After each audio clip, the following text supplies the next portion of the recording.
UC Davis Health brings you this Labor Day weekend matchup between the Colorado Springs Switchbacks and the Sacramento Republic. Welcome to Papa Murphy's Park.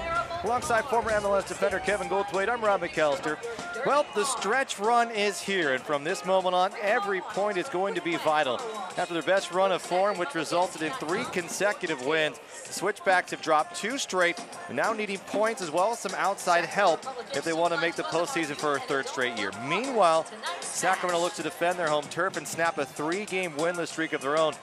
Kevin, I asked you this question. What does each side need to do here tonight? Well, for Colorado Springs, really, they've scored 43 goals this season. They can hurt you all over the pitch, but really what I want them to focus on, or what I think they should focus on, is telling their guys to bring the game to the Republic. Don't sit back and wait for things, Rob.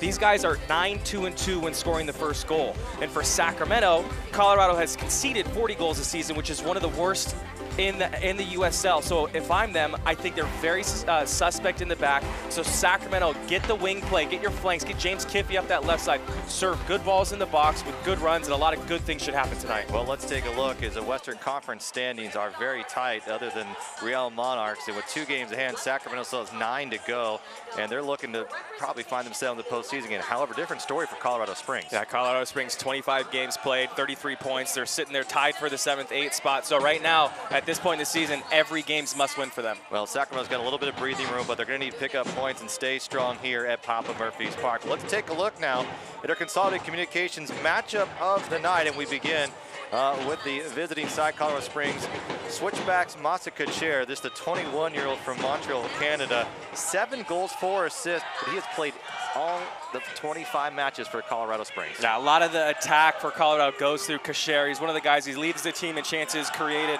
but he's one of those players I think Sacramento needs to identify early in this match. And also, if you get a chance to have a kick or some sort of physical, let you know that you're in for a night, I think it's going to pay dividends for Sacramento, for Kacher to maybe kind of go in a shell a little bit. And meanwhile, for Sacramento, veteran presence, he's been a leader all year long, Jeremy Hall. Jeremy does it all for Sacramento. When he has the ball, when Sacramento has the ball, he spreads the pitch. When Sacramento doesn't have the ball, he's able to make things tight and compact for his team. But the big thing for Jeremy here with 9 games to go, Sacramento needs a leader, and I think Jeremy could be that guy. So I think his leadership skills will be tested, but I think he can do it. Well, it should be a good one here at Papa Murphy's Park. It's a hot 98 degrees. It's muggy, but both teams have some vital points on the line. Stay tuned. We've got a feature with Evan Newton coming up next that you don't want to miss.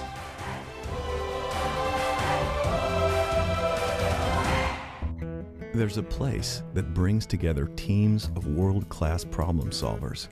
Here, they save lives at a moment's notice, restore sight to those who otherwise would not see, empower those facing immobility to live active lives.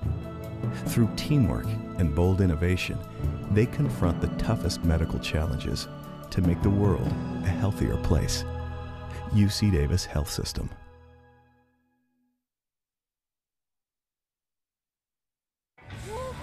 Looking for adventure this Labor Day? Holy smokes.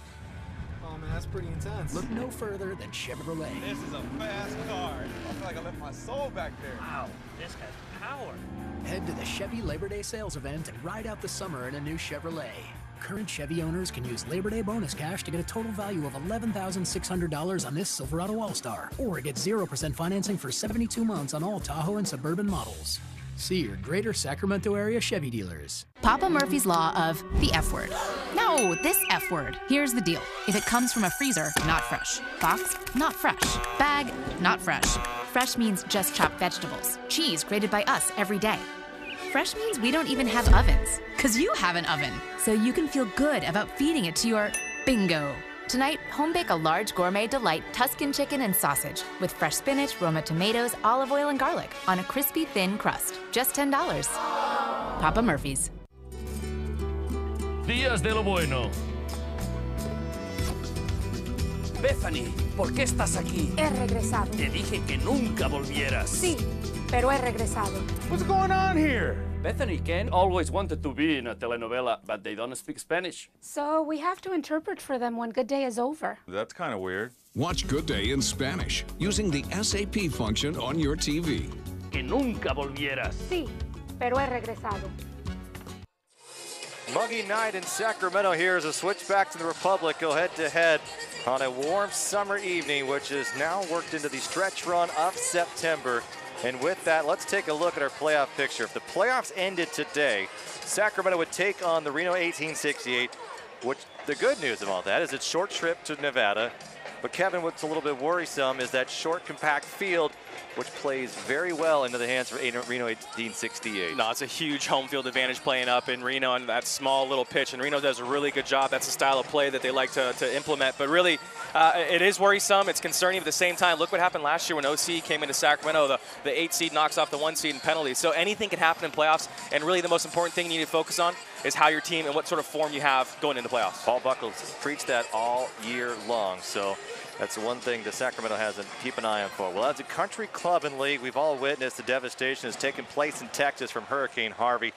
Both of tonight's club are taking steps to help support those affected as well as the relief work on the field. Well, at Papa Murphy's Park, you know, we're 11,569 strong, but this is why the Sacramento Republic are now launching a campaign to match all donations by fans to the American Red Cross up to $11,569. Fans are asked to visit redcross.org/SacRepublic to make their donation. Again, for every dollar donated, Republic will match up to $11,569. So learn more about this and also how to support the efforts of Red Rover, a crisis support charity for animals, on the Republic website. And the Colorado Springs Switchbacks also supporting these relief efforts, selling special edition jerseys with For Texas on the back to help those affected by Hurricane Harvey. One of their main partners, Widener Apartment Homes, is going to be matching all the sales with 100% of the proceeds going to the American Red Cross.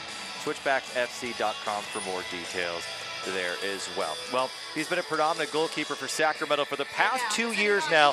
And while his numbers put him one of the best in the USL during that time, we ask you, how well do you know number 12?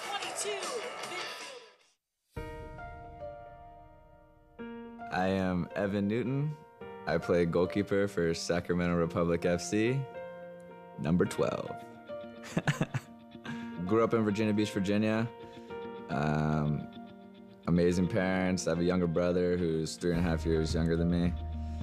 Big sports family. My dad coached us when we were younger. My brother and I played basketball, baseball, and soccer. My parents have been unbelievable, to be honest. They challenged me, but they never pushed it too hard unless it's what I wanted to do. It was never jumping down my throat if I had a bad game. It'd be like, hey, it wasn't your bad. I mean, they'd be honest about it, but I always knew I was loved, whether it was a good game or bad game. So they're amazing.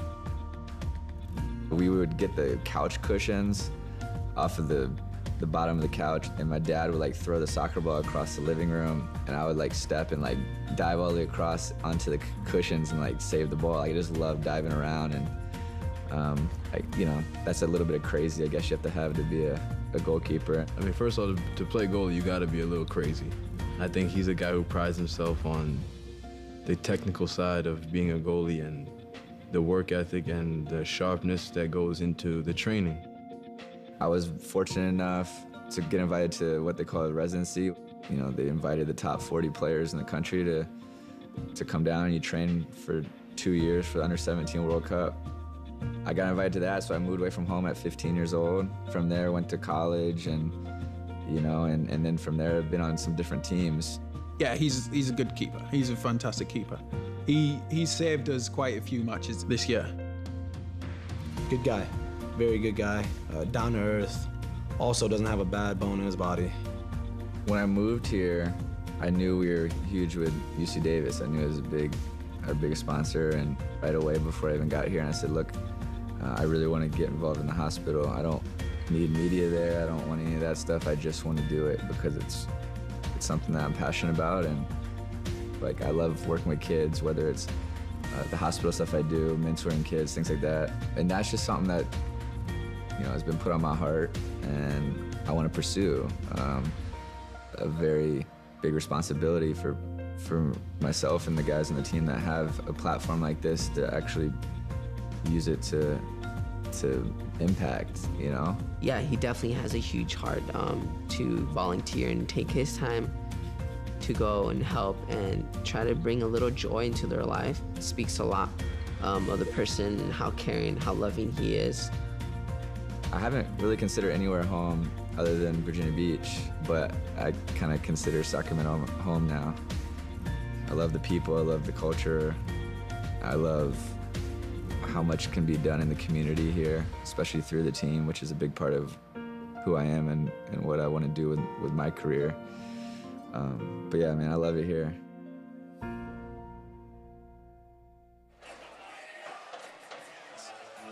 To our communities, to each other. As your community-owned electric service, SMUD is committed to clean energy and technology that's good for the environment. That's why we're championing electric vehicles. We're providing a rebate and discounted charging rate when you purchase or lease a new plug-in electric vehicle. Let's connect energy, transportation, and our community. Learn more at smud.org/drive-electric. There's a place that brings together teams of world-class problem solvers. Here, they save lives at a moment's notice, restore sight to those who otherwise would not see, empower those facing immobility to live active lives. Teamwork and bold innovation, they confront the toughest medical challenges to make the world a healthier place. UC Davis Health System.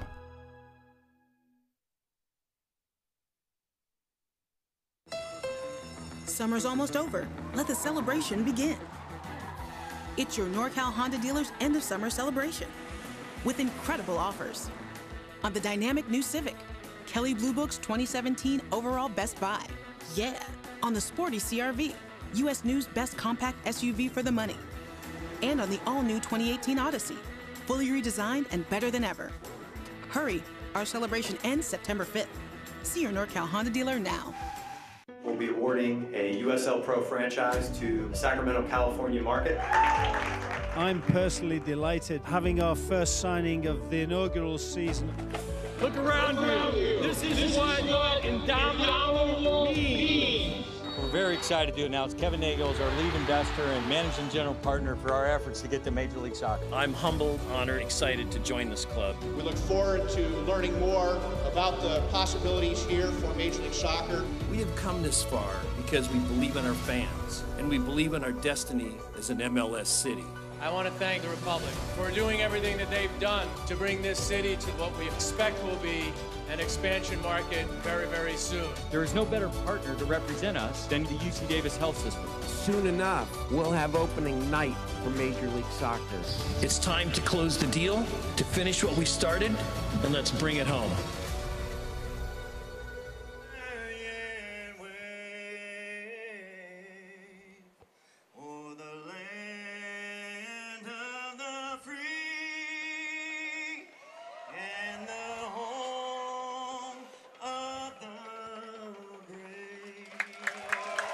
Well, it's almost time here at Papa Murphy's Park. Alongside Kevin Goldthwait, I'm Rob McAllister.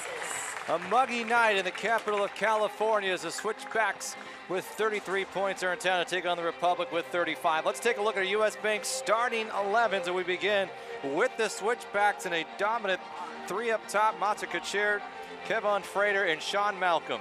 Kevon Frater, one of those big horses up front, the Jamaican. Someone Sacramento, I think another player up top.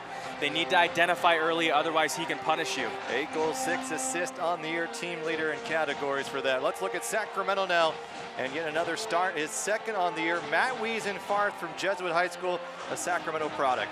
Also, we got Peter McGlynn filling in for Elliot Horner in the right back position.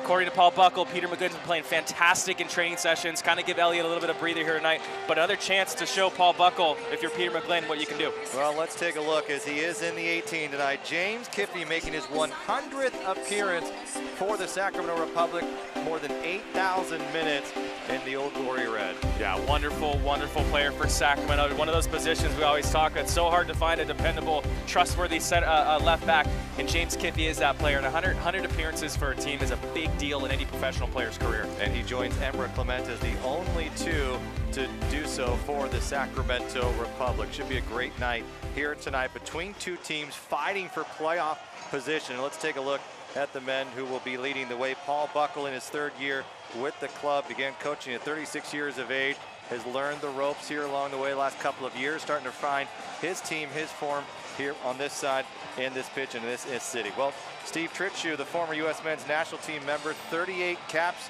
for the men's national team, played MLS, played with various clubs throughout NASL as well. Most recently an assistant with the Rapids, but he's done a nice job here the last few seasons. Yeah, he's put together a really good squad. You look at these guys on paper right now, there's a bunch of thoroughbreds out there that can just, looks like the athleticism is there. Just interesting to see how each coach and manager puts his team together, but a lot of really good athletes on this Colorado Switchbacks team. They've had an up and down year. Can they settle down and make a nice run here in their final 7 matches? They've got a tough one here tonight in the capital city. And if you talk to some of the players, they had some interesting quotes that Eddie proved, one of the midfielders for this team, and he said it's a tough place to play, but he said it's down that time to see who's got the bone marrow to be up for the challenge. Yeah, I mean, it's one of these times where, you know, the go and get tough type situation, and I think this is a really good example of coming into a night like tonight when it's hot, it's 100 degrees, it's muggy, and it's just going to be a dogfight out there, Rob, and who's going to be the team that has the fight, has the endurance, and has the ability to fight through some adversity in the course of this game is going to be the winner. All right, Sacramento is 6-2-3 here at Papa Murphy's Park, Kevin. A concerning for this, though, Colorado is 3-7-3 on the road this year. It's got to be concerned for Coach Steve Trittschuh. Yeah, definitely a concern, but you look at their numbers too, their numbers as well. Their stats say 9-2-2 when they score the first goal. And like I said in the pregame, come out here, bring the game to Sacramento, start strong if you're Colorado. Think should lead to some successful chances or opportunities in this game, and hopefully catch Sacramento sleeping a little bit if they can. Well, Colorado Springs will be in a 4-3-3 tonight. Sacramento will be back to that 4-diamond-2. Paul Buckle did say he felt it was a tough decision to go with 3 in the back against Phoenix. Felt like they owned possession. It was just some of the mental mistakes. How can Sacramento respond? It's been the mental part of this game that has troubled them the last couple of weeks after going 7 straight without a loss. Kevin, it's a big one here tonight in front of your home crowd, and we are underway with Trevin Caesar. How does Sacramento start here on a good positive note? Let's take a look at your Chevy keys to the match. Keys, first and foremost, start strong. We've seen a little bit of slow play for Sacramento, kind of taking 10-15 minutes to get into the game. They need to come out here in the first minute, try to go forward and create some chances. In the back 4, front 2 linkage play is going to be really important. I see the back 4 try to link up with guys like Trevin Caesar running into the box. And finally, win the set piece battles. If Sacramento can come out here, maybe get a goal and defend set piece as well through the course of this game, good things are going to happen, and hopefully 3 points will be at the end of the rainbow for them. Man, a couple of changes. We talked about Peter McGlynn in that right back position, Hayden Partain in the lineup as well, and Matt Wiesenfarth up top. You'll see Tyler Blackwood in almost a 10 role tonight, but the one thing we'll see from this Colorado Springs side, they will put on the pressure. How will this weather affect the way each team plays here tonight is going to be the untold story that we'll wait to see how it develops all. Trevin Caesar, not supposed to be in the lineup. Here he is as he works his way into the box. Good defending by Sean McFarland, but Trevin Caesar called up to Trinidad and Tobago men's national team because of Hurricane Harvey, not being able to catch his flight. Paul Buckle saw him walk in to the office on Thursday and was surprised to see his striker. Now you're back in the lineup, bud. All right, we get you on the weekend. It's fantastic. Unfortunate for you not to get to the national team. What does he bring to this team? I know that you like that he's able to get behind, so how well, this is the key, and the second key what I'm talking about, the back 4 linking up with the front 2. It's really specifically, in my mind, it's the linkage play with Trevin Caesar. So we see Colorado trying to play out of the back here. But the linkage play, and Trevin Caesar needs to be connected to the back 4, and he needs to start to make those runs to show the back 4 where the channels he's going into, and have them lead him, put him into that final third over the back to stretch the field a little bit. And that's really what Trevin Caesar brings to the team. A little mistake here. Good chance for Blackwood. And Moise Poudiati able to get it away just in time, the 21-year-old Cameroon. Looks like McFarland there's a lackadaisical ball back to the goalkeeper, and doesn't see Blackwood running in behind him. Well, teams know how difficult it can be to pick up a victory here, as it's been few and far between over the last 4 seasons. But Masa Kacher saying it's not impossible to win here. Says we want to go and take a high intensity and bring it to them. And that's something we're going to try to see if they can break something through here. Good chance for Frater just along the end line there. A chance for Colorado Springs. And it's going to be a goal kick for Sacramento. May have been offside as well on that right side, Connor Bevins, but that intensity, if you're a visiting team, we've seen clubs get up for these matches here at Papa Murphy's Park. Yeah, we always talk about this. This is a double-edged sword. It's a fun place to come in and play. Papa Murphy's Park is.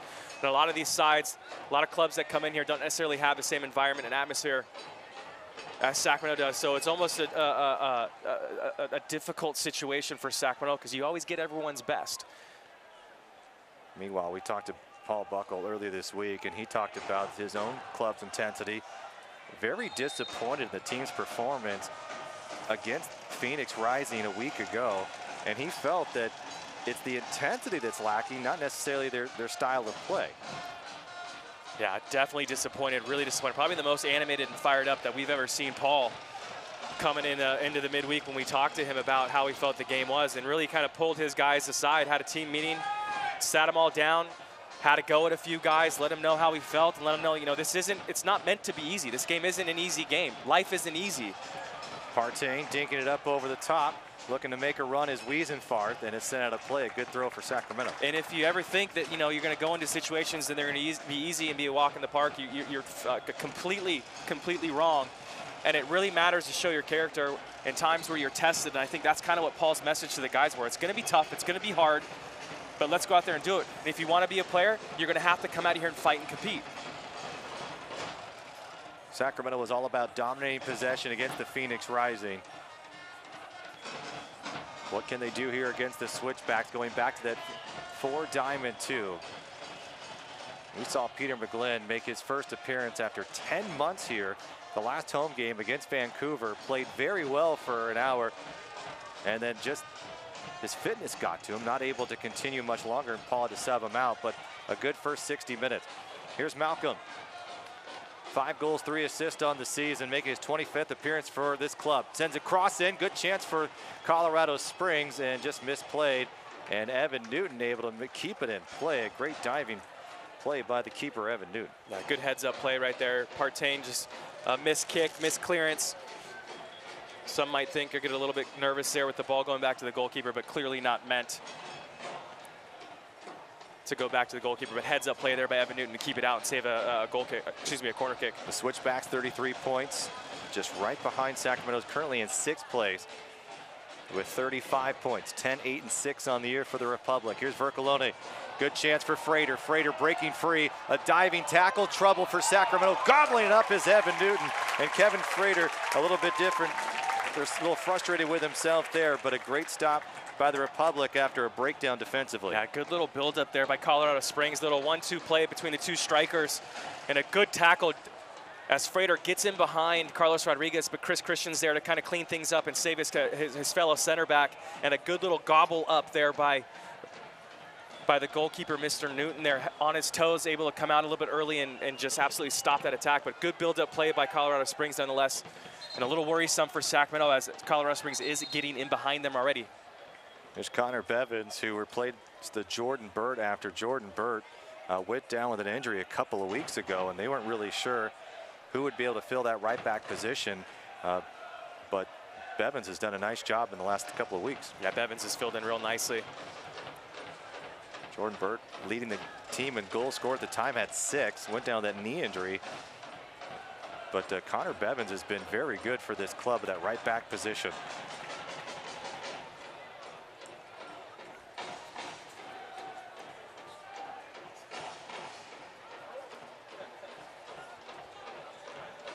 James Kiffey, a first touch tonight. It's a warm night, 98 degrees here, but the smoke hanging around, it is made for a muggy evening in the capital city. Kudos to all the fans for coming out here tonight on this warm Labor Day evening. The Sugg tries to send it back to Argueta, and sending it up is McGlynn here, getting the start tonight for Elliott Horde. Back to Connor Bevins, just 22 years of age. And Bevins fairly comfortable here at Papa Murphy's Park, as well as Wiesenfarth gives a little chase as Sean McFarland able to get to it for a moment and keep it out of the danger area. But Connor Bevins was with that Kitsap Pumas team that won 3-1 here in a huge upset in the US Open Cup a season ago. Sloppy play both sides here. Sacramento just trying to spring something forward for their strikers. Here's Wiesenfarth playing it central, looking for Trevin Caesar, and won't find him for the moment there. Yeah, you see the highs and lows right there. I think Wiesenfarth's game, you get the highs, how well he holds the ball up all the time. You saw as a hold-up play last week led to the goal. And I think his link-up play is what really has been lacking for him. Probably hasn't played with these guys that much. They're trying to get Caesar behind here. Caesar looking to make a move. McFarland able to get to it and clears it up as Switchbacks have been able to thwart the attack from Caesar and company so far. Stay up to date, latest USL news with USL Coast to Coast. Mike Watts, Monday at 4 o'clock Pacific, Channel 85, Sirius XM Radio, USLsoccer.com. They'll also play the game of the week. Moving forward, Column, Bercolone sending it in. The build up here for Colorado Springs, trying to draw the foul. They won't get it. Moving up is the left-footed Suggs. Now to the left side. Some great build-up play. Combination play between their front three, Kasher, Frater, Bercolone. One touch, love seeing that. Nice and quick and crisp.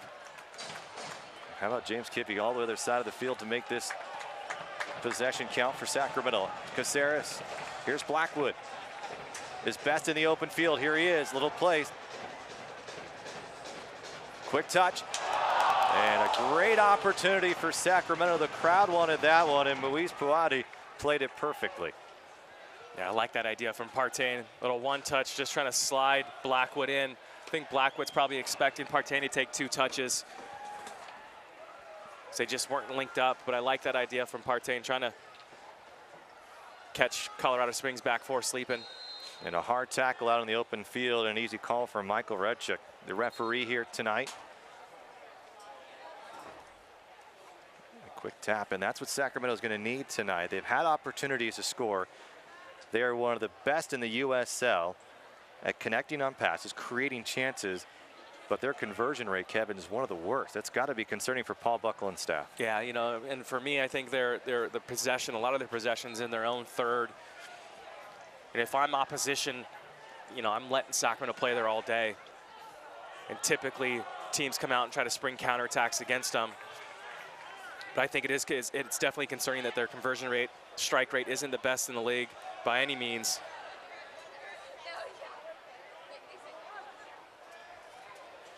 Jeremy Hall wearing the captain's armband tonight for the Republic is Emra Clementes with the Montenegrin men's national team. They won on Friday. Emra did not feature in that contest. Wiesenfarth goes down and the whistle blows, and that's a great move by the youngster for UC Davis High, or excuse me, UC Davis University. There is a player, an Aggie, and Matt Wiesenfarth drawing the foul. That's what he's out there to do at times. Little slalom right there. Good play, good footwork by Wiesenfarth. Goes down softly, but you feel the contact. You're going to go down in that situation as Malcolm just steps in. Is a little bit lazy, in my opinion, defending. And Wiesenfarth takes advantage of it and puts Sacramento in a good position here for a set piece. We talk about the set piece battles. This is a great example here. Here's James Kiffey from Santa Barbara, California. 3 assists on the year for the Sacramento Republic. Would love to see an in-swinger here. Would love to see Partain potentially on this ball. I just feel that ball is so much more dangerous to deal with. Carlos Rodriguez moving up as well, looking for Sacramento. A good header and an opportunity by Tyler Blackwood, who got a good look at it and just defended well enough to send that away. Moise Puadi would have had 0 chance at that one. Yeah, that's that outswinger ball there. You got to time your runs. Your runs got to be a little bit later because the ball's coming out away from the goal. I think Tyler there just maybe a fraction of a second, a little bit too early. Unable to redirect that ball on the target, but still a decent ball in by Kiffey. Paul Buckle wanted intensity. How do you feel the team is fair in the first go around here? Sacramento moving forward. Trevin Caesar, is he onside? He's moving forward to the right side. He's got Wiesenfarth to his middle, and it's poked away, defended nicely.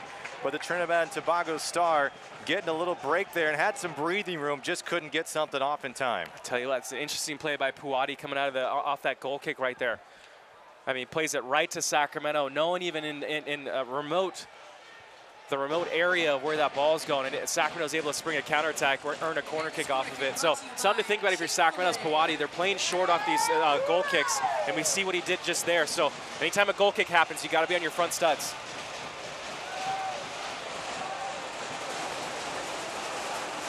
Send this ball in. End swinger. Chance for Sacramento. Headed away.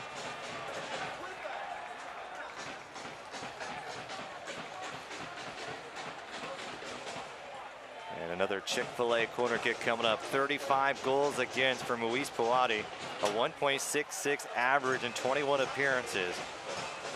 Near the top in saves in USL play. They love the athleticism of this young player, Moise Puati. Signed in the offseason, and he has held that starting job for this Colorado Springs Switchback side. Outswinger from Kiffey. Sent ball in low. Bouncing around the box. Chance for Blackwood, and Blackwood hits it off the post. And it may have been last touched by Puati, and another corner kick for Sacramento. Short corner quickly back in. Stayed in play. Lofted in again. Moise Puati with an athletic move. And he comes out to take this one. Now he's holding his left ankle. That could be trouble for the Switchbacks. Yeah, looks like he came down low, some contact maybe with Wiesenfart, but we right on cue. You talk about Puati's athleticism and comes out there, makes a great play, grabs that ball out of the air, makes a good save just before that on a good heads-up play by Blackwood, by the way. Ball falls to his feet. Quick one touch, try to find that near post. Don't need to smash the ball, put it on target. I tell you what, if there's anything here, Puati knows this is going to be he's in for a game tonight. And that's what I like about that Blackwood, the play by Blackwood, putting the ball on target. No need to have a big swing. So here's another goal kick or set piece. Not sure exactly why he's moving the ball, but. So setting this one up, trying to break free. Freighters had one opportunity tonight. Sacramento owning possession early. Good shielding there by Caesar. Caesar looking to build something up here. Has Wiesenfart to the middle. And a battle between the two sides of Caesar and Bevins, and Caesar will be called for the foul. That's the run that you need to get. You need to get your back four. Ball came from either James Kiffey or Chris Christian. Finding Caesar in the channels, in the space. It's just Sacramento's at their best when you're able to utilize Caesar's pace.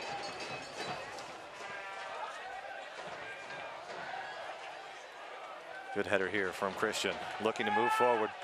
Hayden Partain signed midway through this season from a PDL team in Iowa.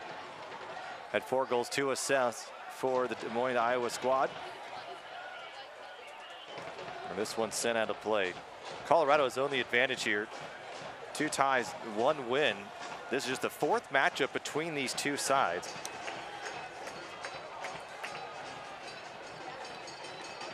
And it was a late goal by J.J. Greer, who now plays for Phoenix. In the 83rd minute, there was a difference maker.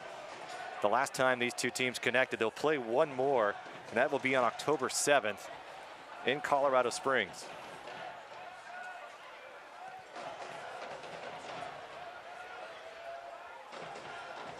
Lofted high in the middle of the park for Sacramento. Agustin Caceres, who's been more aggressive this year, and without Danny Barrera, who's going to likely be out for the rest of the year, he has been asked to be more aggressive. I think Sacramento's been looking.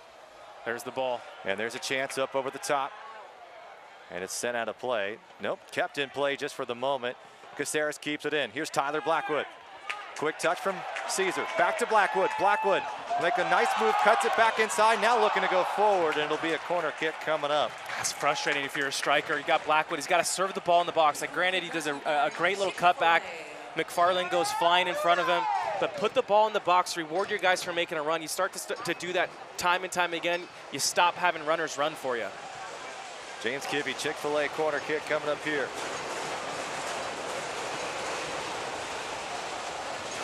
Left back making his 100th appearance for the Republic.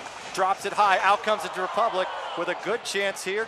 Puati came out of the 6, looking to make a play. It was wide open for Sacramento, couldn't convert. Kiffey looking to find some room. Blocked it in again. Another header, a chance for Caesar.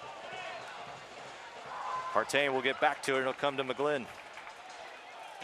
It's well done by Partain, collecting that second ball, retaining possession. And on those set pieces too, we see Carlos Rodriguez drop it in, making his 3rd appearance for the club this year. Paul Buckle, understanding that he needs minutes, he praised his ability to get some ball, made some nice tackles. It's just learning the game, he said, for at this point in time, just 19 years of age. The Mexican national, bright future for Sacramento as a foul is called on the middle of the field. I would say handball there. I mean, Carlos Rodriguez, I think the sky's the limit for him. We talked about him before. I mean, just every tool, every asset that you can ask for. He's got pace, he's got strength, he's got size. I think just a matter of him settling in and being consistent. That's typically young players. You don't see the consistency. You see really good games and really good performances followed by poor performances. And that's one of the biggest little or major things, I think, in any player's game that can separate them from being good to being great. I think that's the biggest thing Carlos needs to work on is consistency, but still has all the tools. Well, he's getting an opportunity with Emra Clemente with the Montenegrin men's national team. A throw for Colorado here. Throws it deep into the box. Chance for Frater. Frater looking to turn. Brought down by Christian. Now it's McGlynn looking to move something forward here. And a curling ball, not able to find Blackwood for the moment, and Bevins will slow it up. Big, strong, shoulder-to-shoulder shrug from Jeremy Hall into the back of Luke Vercolone. Yeah, Jeremy's got to be a little smarter there. You don't want to go in shoulder to shoulder or even take a risk when you're in that position on the pitch. You got to be cautious there. Work your feet. Try to send Vercolone backwards. Nike, an official sponsor of the USL. For more information, visit NikeSoccer.com. First set piece coming up here for Colorado Springs. The left-footed Kevon Frater over the top of it, but Josh Suggs can be just as deadly as well. 3 assists on the year for Suggs. 35 chances created. Yeah, this is where we talked about with James Kiffey a minute ago. Left-footed player here on this to serve the ball in the box is what's needed. I think it's the most dangerous ball. Looks like they might even have sent Suggs down the flank, potentially a little quick ball to him. And they'll do a quick touch. It's going to be Frater with a strike, and it's bent it away, and it's Evan Newton who comes up with it. A great strike from Kevon Frater, and it just couldn't find the net. Great strike followed by a great save by Evan Newton there. That ball looks like it's moving a little bit, takes a big skip off the grass, probably speeds up in pace. When you see the grass have a little dew and some dampness to it, it hits the deck, and it usually picks up a little pace. And Evan Newton does a great job getting down to his right, and he's able to get back up and corral the ball. And here comes the build from the Republic, Wiesenfarth. They will cycle it back. No score here early on between the Switchbacks and the Republic. Vercolone able to get to it. Can the Switchbacks break again here? Kevon Frater to the left side. Vercolone being hounded, and he tries to send it off to the left side, and it will be a throw in for the Colorado Springs Switchbacks. Colorado has dropped, Springs have dropped the last 2. We're on a pretty good run of form. Fell to the Real Monarchs, and then a disappointing 2-1 defeat to Los Angeles Galaxy 2. Played in the box here. Another opportunity as they're building creams in space. A save by Newton, and it's sent away. Carlos Rodriguez. See, that's communication too. It looks like just sloppy to begin with to even allow that shot. Right at Evan Newton, does a good save. But even Carlos Rodriguez right there needs to have some communication from his teammates to know you got time. You don't need to serve the ball up for a corner kick. Take a touch, hoof it up the field, and reset your lines. This has been the Achilles heel for Sacramento. They allowed 2 set-piece goals against the Phoenix Rising. This one's sent far post. Good chance for Sacramento to counter. Trevin Caesar. Wiesenfarth to the middle. Look at Blackwood run to his right. Caesar's waiting for his teammate to catch up. Good serving ball. It's weighted nicely, just a little bit out wide for Blackwood. Blackwood. Partain can't get to it in time, and the run is dead for Sacramento. Both sides starting to open up here a little bit at Papa Murphy's Park.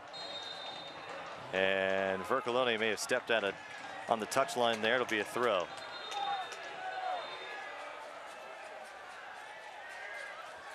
USL, one of those prominent second division professional leagues in the world, featuring some of the game's top talent and rising stars. Stay up to date. USLsoccer.com. Follow on Twitter at USL. And so Michael Ratchuk having a further conversation with Luke Vercolone, 35-year-old from Pembroke, Massachusetts, captain of the squad the last couple of years. Wearing the armband tonight, however, is Ronnie Argueta.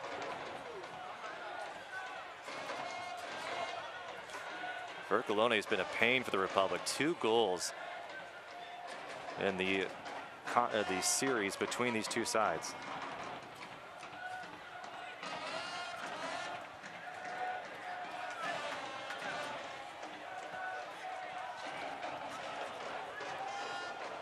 And so big announcement from this club coming on Friday.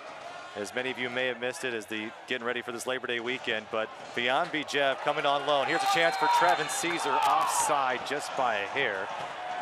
And Colorado Springs will catch a break there, but Vian Bijev, the Fresno star who played for Portland Timbers 2 this year, has been brought on loan for the Republic. He is in the 18 here tonight.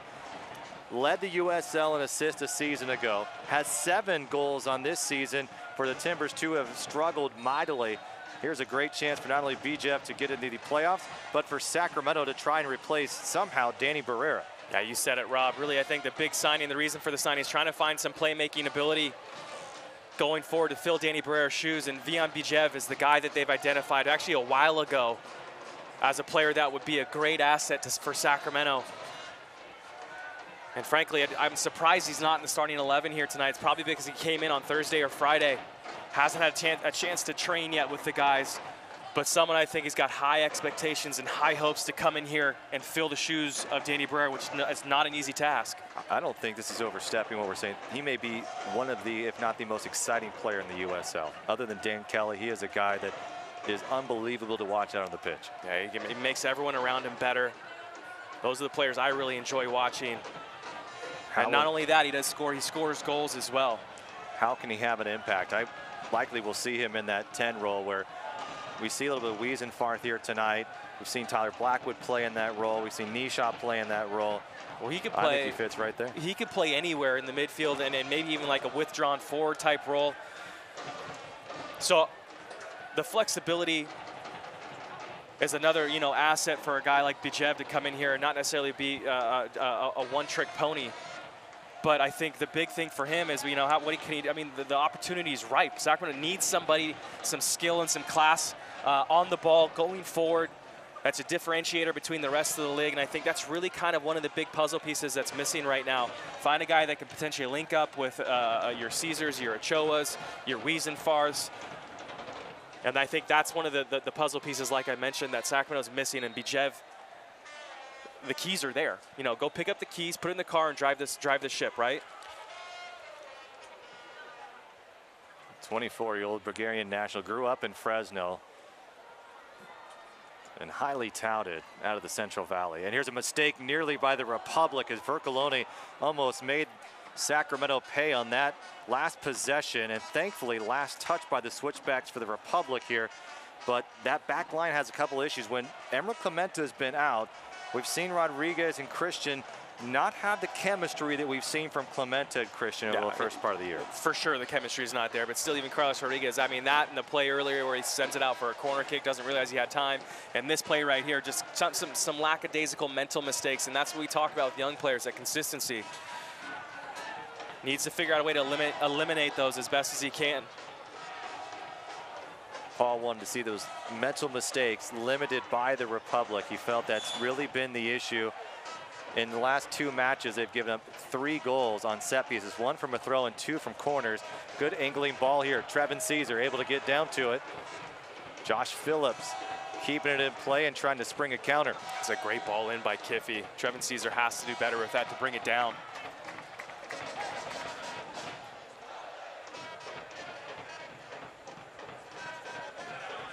Out of play.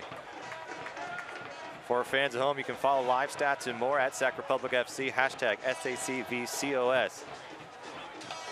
Colorado Springs Switchbacks just right behind the Republic. Caesar trying to make him pay, goes down just outside the box. Radchuk will call a foul. It'll be Sion McFarland who draws the foul just about a foot outside the 18. Yeah, Sion McFarland there, just not working his feet, kind of lazy defending, which is no surprise here in the heat tonight. See a lot of guys taking chances like that, diving in. Muggy night, typically the Delta breeze kicking up here, and it's a beautiful place to play, but not tonight. Kickoff 98 degrees. Not sure we've had a match that hot all season long. Feels like we're in the south here tonight. Yeah, setting some temperature records here in Sacramento. You played in Houston. How tough is this for a player? Very tough. I mean, it's a grind. You lose a lot of water.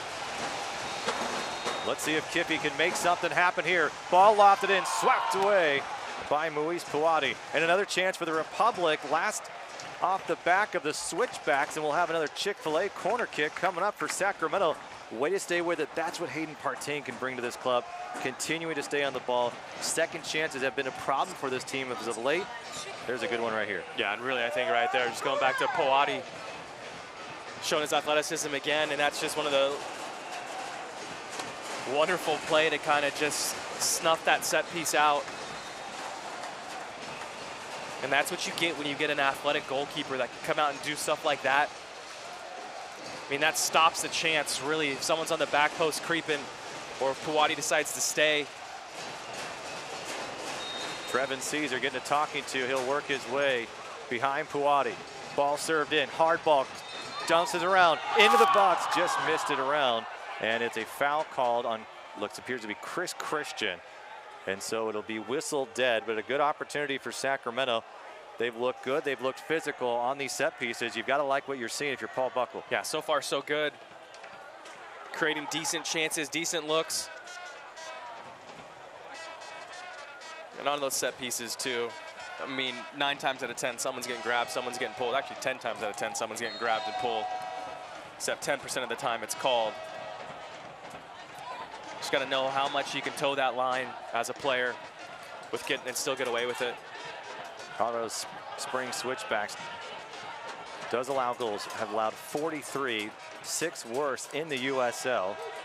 Sacramento has allowed 28. Can they take advantage? Angled ball here, looking for Caesar. Phillips has to get back to it. Josh Suggs will recover before it heads out of the touchline there. It's well defended there by Phillips. It's a tough ball to deal with. Phillips in his 3rd season with Colorado Springs. Ball kept down low. Moving forward, Wiesenfarth has Caesar off to his left, tumbles down, arms up, appealing for a call, won't get it.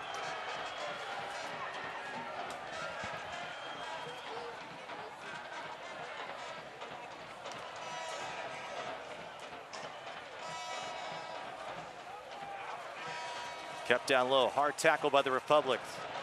Carlos Rodriguez, and Rodriguez, a little bit of footwork, and there's the athletic ability we've seen from number 4 and why he's in the starting 11 here tonight. Wiesenfarth. Blackwood now has a little bit of space. Can he turn the corner with his left foot? Just trying to angle one in, and Poati gets a mid on it, and it'll be a corner kick coming for Sacramento. Yeah, Puati's got a point here. I think he let it go and ends up hitting the bar. That's connecting the net there. So Puati's got a point, but still, Bradchuk saw what he saw. How about number 6 in terms of corner kicks for Sacramento here tonight? Chances are being created for the Republic, Kevin.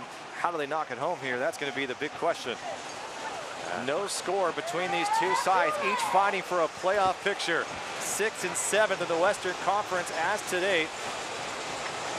Someone needs a must-win for the Switchbacks from this point out. Kiffey, lofted back post. Puati comes up and snatches it again. Puati called to the Cameroon men's national team earlier this year, trained with the team in Europe. Did not feature, but this is a young man with some bright talent. And he's very athletic as well. Started his youth career as a forward.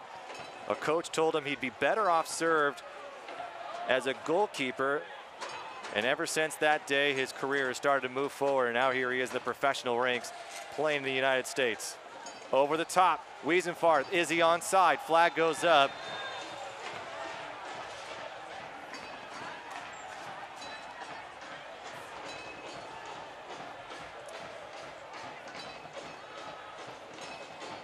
Tyler Brinch Battalion out in full force here tonight on a muggy evening in the capital of California. Alongside Kevin Goldthwait, I'm Rob McAllister. Thank you for joining us on your Labor Day weekend here.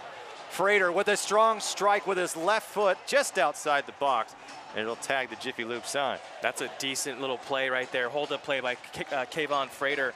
Just a little bump there to Chris Christian to forces him to mistime that jump. Gets a good turn, Frater does. Left foot, a decent strike, just pulls it a little bit. Ball's bouncing kind of high. But showing some athleticism right there, Frater.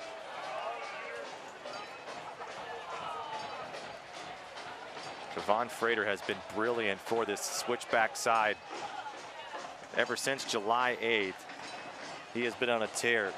5 goals for this club earlier in the season. Coaches were asking for more consistency from him. They relied on Jordan Bird and didn't really feel Frater was reaching his potential. That has all changed since the calendar struck July. Yeah, I think we're sensing a common theme here with a lot of managers and coaches. We're talking about consistency with Carlos Rodriguez, and similar with Kayvon Frater. Consistency is asked. You have really, really good games followed by poor games or below average games. And for any player to really take the next level, I think that's one of the biggest keys, the biggest thing that can kind of affect a player's career is how consistent you can be over the course of a season. It's easy to do it for, you know, a third or for a few games. But if you can stretch it out for the course of the season, that's where you really become valuable. Ball switch here at St. Law. Nike, an official sponsor of the USL. For more information, visit NikeSoccer.com.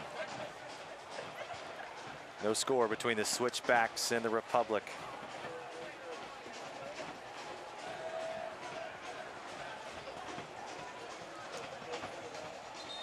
+30 minutes has gone by here as the referee calling Fuadi to speed things up.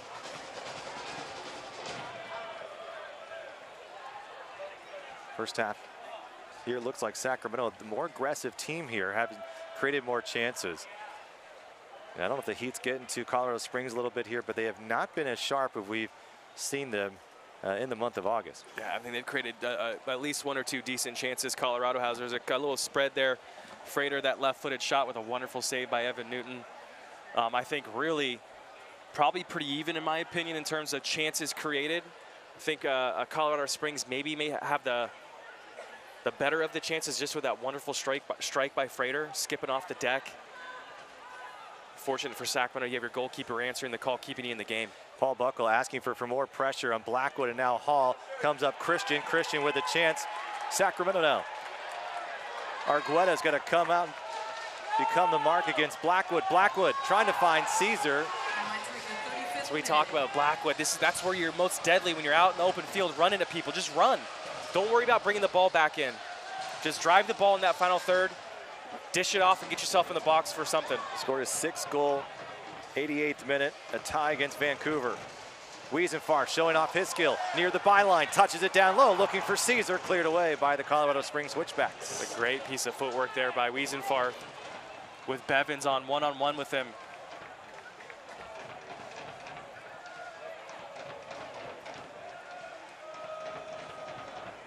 Out to Blackwood, who signed from Arizona in the offseason. Moving into the 18 now, has a little bit of room. Slide for Sacramento, and it's Caesar over the bar. That's a short swing too by Caesar right there. Got to figure out a way to keep that under the crossbar on target. Best look for the Republic tonight, and Caesar can't find his 8th goal on the year for Sacramento. And that's a combination play we've been missing between Blackwood and Caesar, perfectly on display this time around. Completely agree right there, but still, if you're Trevin Caesar, I see that ball, the only thought that you should be having in your brain is keep it on target. Fuadi trying to spring something directly to that front line. He hasn't been able to get much tonight. They're trying to get Frater behind that back four. Jeremy Hall comes up with it here into the middle of the park. Sacramento. Get on your horse now. Blackwood angling in, crossing in, looking for a teammate. He'll cut it back in. Now he's going to look for a shot. He'll give it up. It's going to be Caceres! Augie Caceres with a deadly left-footed strike. His 2nd goal of the season. Tyler Blackwood with his 2nd assist. And what a beauty from the Republic. It wasn't what you expected, but it was right there, and he slots it home, and it's 1-0 Republic. You know, right on cue, Tyler Blackwood right there. We talk about you get the ball in that position, drive it into the final third, figure something out. He makes his cutback. I almost threw my arms up in there and said that the ball's not coming across the pitch again. Great little layoff there. Well, really good weight on it to Augustine Caceres, his favorite left foot, so a smart play by Tyler Blackwood, and a wonderful strike there by Augustine Caceres to the near post.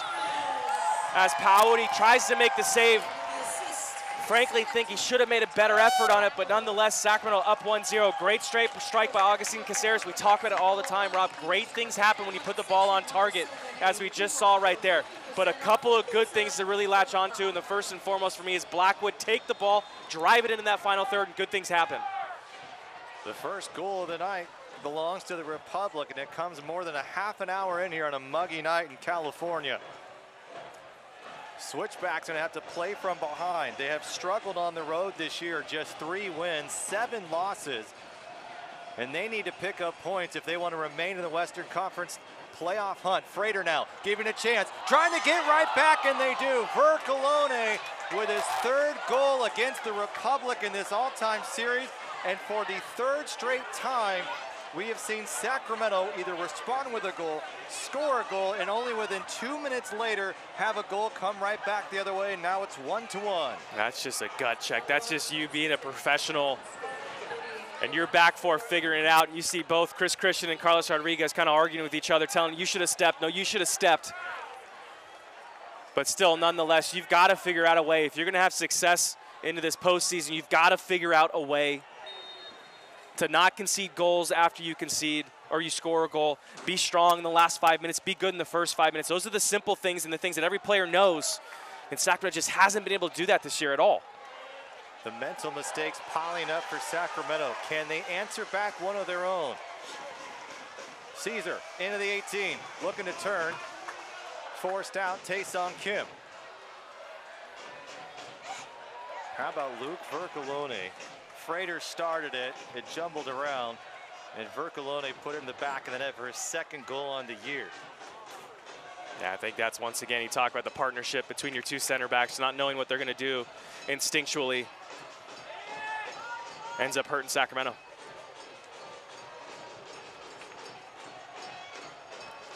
Partain, good ball here. McGlynn gets to it just in time, along the byline. Looking to send one with his left foot. Finding Caesar. Caesar back out. It's a great piece of skill right there by right back McGlynn, keeping the ball in play. Peter McGlynn in for Elliot Horde, who's getting some rest tonight. James Kiffey trying to get a little bit of space. Tripped up for a moment by Malcolm. Ball's curled in. Blackwood running with it, and a foul will be called. And he's going to be holding his head there. And crowd doesn't like it. 1-1, Kevin. The mental mistakes for the Republic are beyond frustrating at this point in time. Yeah, and it's simple things. It's not anything crazy. It's not like you're asking these guys to do a bunch of things they don't normally do. This is the simple things. I think that's one of the things Sacramento needs to do better. One of the things that Paul talked about this week is just it's going back to the basics. It's nothing crazy. We don't ask these guys to do rocket science. It's just going out and do the basics. Some of the game's top talent and rising stars play right here in the USL. Stay up to date, USLsoccer.com, on Twitter at USL. Luis Puades gave it up a goal early on, his 36th of the year, but Vercolone has got this Switchbacks team right back into it. Little back heel, still a chance for the Switchbacks. Trying to lend one back post, Kiffey there. Sacramento a little lackadaisical in their final third here. Another chance for the Switchbacks, Frater, but it's Evan Newton who come away with it. The intensity was something Paul Buckle was very concerned about. See, we can't make it easy for other clubs. We have to frustrate them. And he's felt that lately they haven't frustrated anyone. And this is a perfect example of it. You go up a goal, you're the aggressor, and within a couple of minutes, it's like it never happened. Yeah, and if you're the team that's scoring that 2nd goal to equalize, you're feeling way better about yourself than you are if you're Sacramento scoring that 1st goal. So you talk about momentum and miscommunication there again by Sacramento. A good chance for Vercolone as Kiffey's able to get back up along the touchline. Off the face of Malcolm is out of play.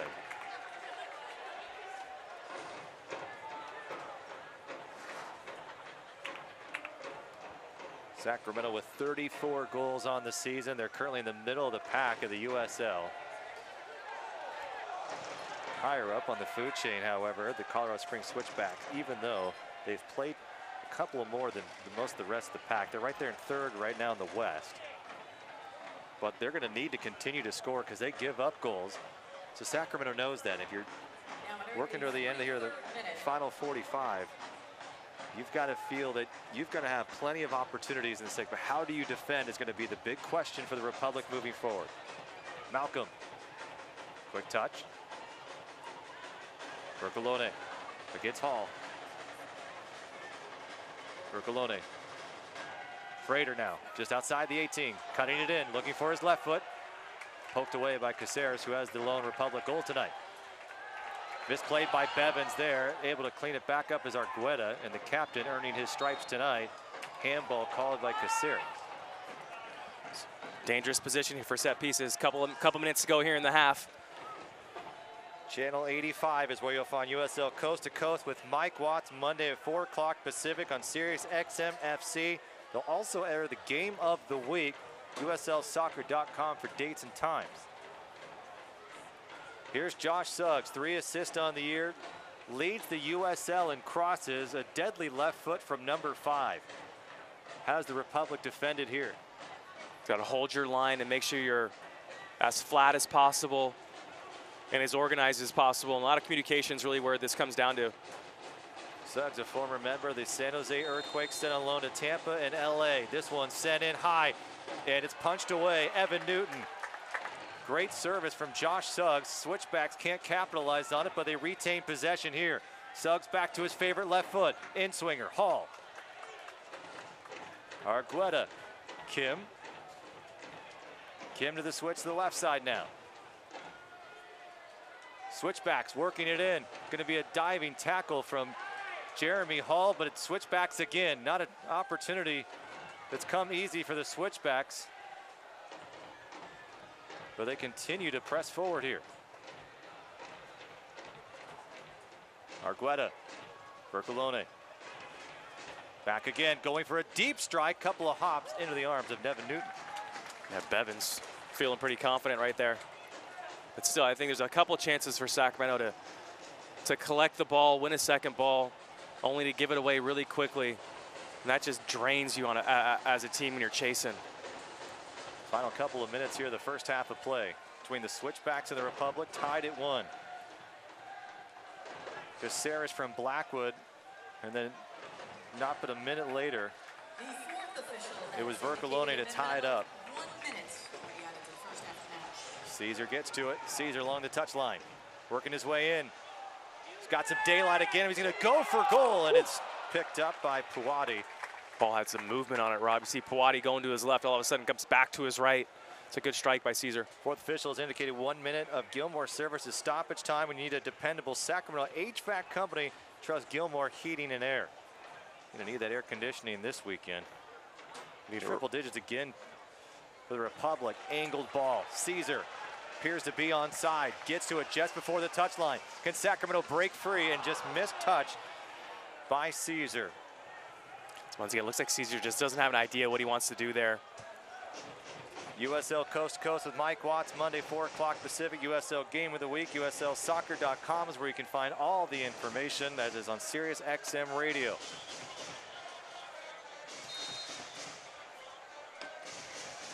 Couple of seconds here remaining in his first half of play on a warm night in the Republic home field. Caesar working one-on-one. He's being held, poked away. Out comes Puati. Back heel, Wiesenfarth, and he scores a goal. It's Matt Wiesenfarth with his first professional goal for the Sacramento Republic. And in the final moments, it's been the Republic at fault as of late, but this time they flipped the script, and it's Sacramento who leads 2-1. Yeah, this is what we talked about early in this game. Puati's been a bit shaky and suspect with those goal kicks. And you saw a great first touch there by Trevin Caesar. Battles with Sion McFarland.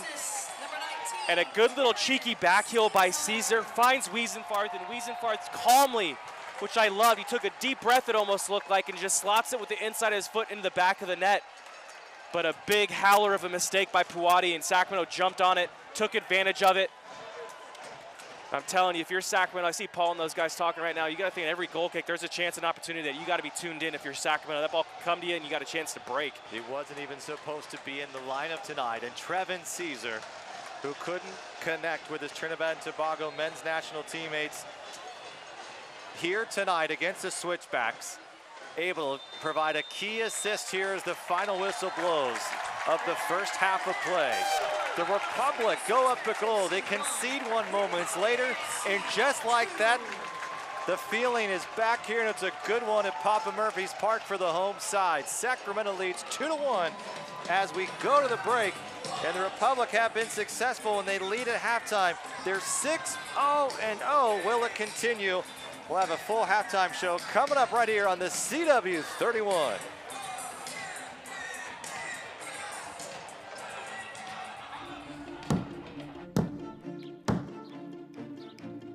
At US Bank, we believe one small change can echo throughout an entire community. That's why we proudly support, invest, and volunteer in communities like yours. Because the changes we make today Can you hear me? shape the possibilities of tomorrow.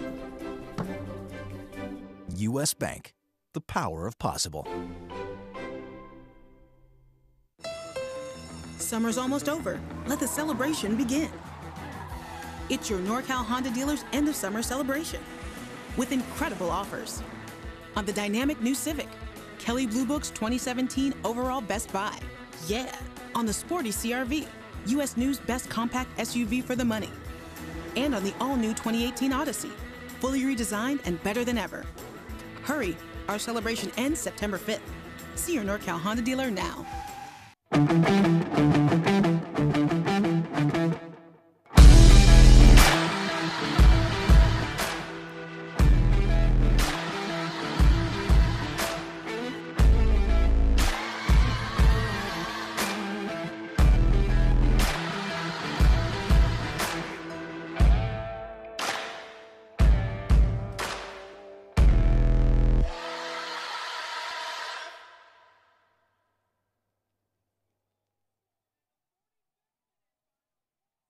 Papa Murphy's law of the F word.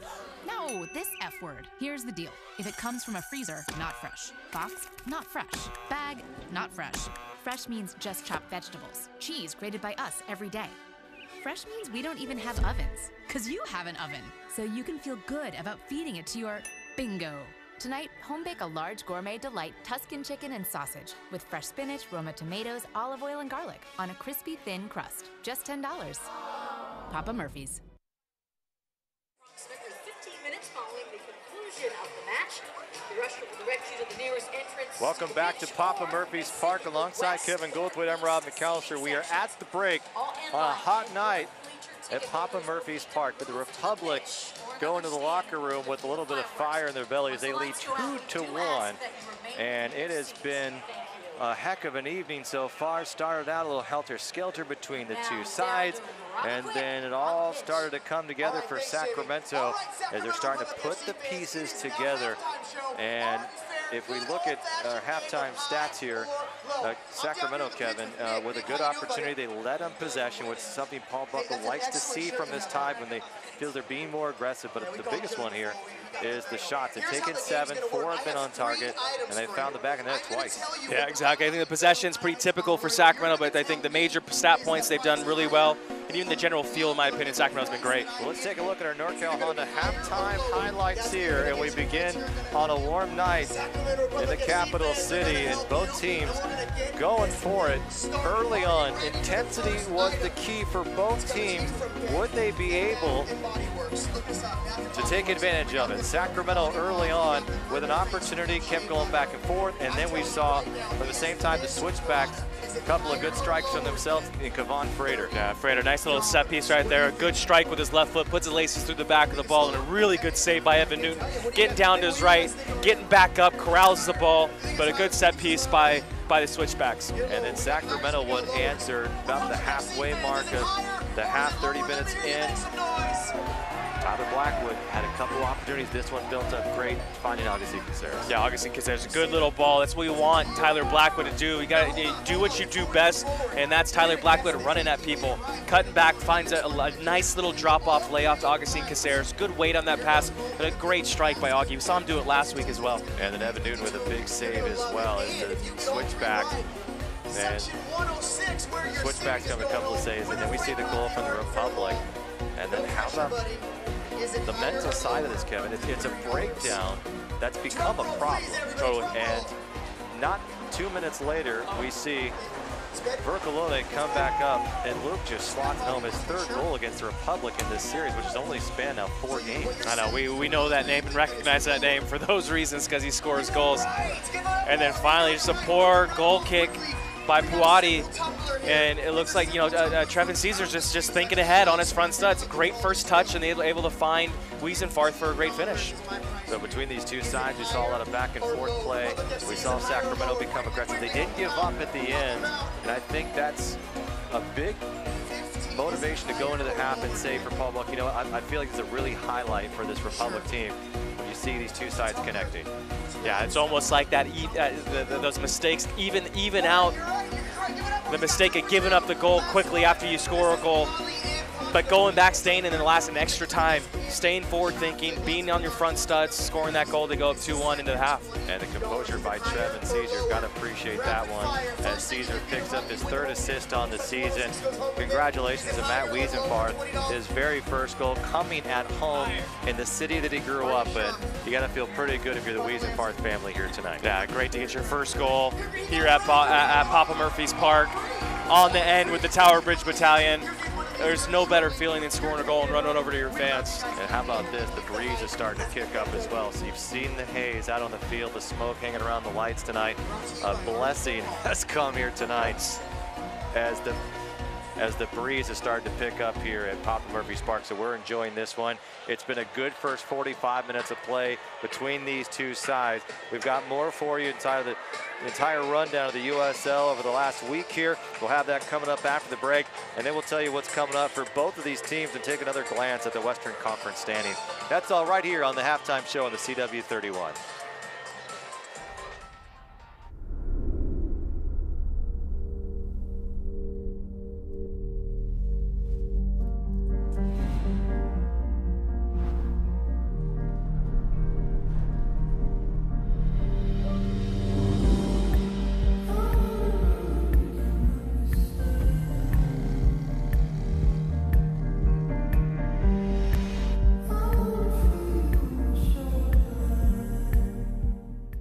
This is your RAM Auto Update. It's the Labor Day sales event going on now at the Roseville Auto Mall. Every car, every truck, every SUV, they're all on sale. Came to look for a car? Yeah, there's no better place to shop for one. Great financing, huge factory discounts. What a great time to save money on that perfect vehicle. Today I got exactly what I wanted. There's nearly 7,000 vehicles all on sale during the giant Labor Day sale at the Roseville Auto Mall.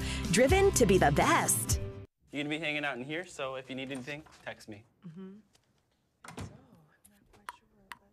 Do you play?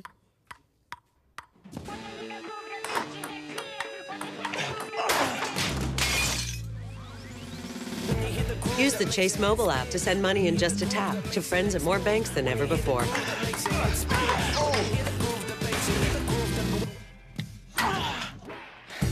You got next? Chase, make more of what's yours. Here in California, with absolutely no antibiotics ever. A better way to grow, a better way to eat. And it starts with Foster Farms Simply Raised Chicken. California grown with no antibiotics ever. We'll be awarding a USL Pro franchise to the Sacramento, California market. I'm personally delighted having our first signing of the inaugural season. Look around you. This is what indomitable means. We're very excited to announce Kevin Nagel is our lead investor and managing general partner for our efforts to get to Major League Soccer. I'm humbled, honored, excited to join this club. We look forward to learning more about the possibilities here for Major League Soccer. We have come this far because we believe in our fans and we believe in our destiny as an MLS city. I want to thank the Republic for doing everything that they've done to bring this city to what we expect will be an expansion market very, very soon. There is no better partner to represent us than the UC Davis Health System. Soon enough, we'll have opening night for Major League Soccer. It's time to close the deal, to finish what we started, and let's bring it home. With your help, CBS 13 and Good Day raised hundreds of thousands of dollars for victims of Hurricane Harvey. But of course, the effort isn't over and more help will be needed. Donations are still being accepted at redcross.org.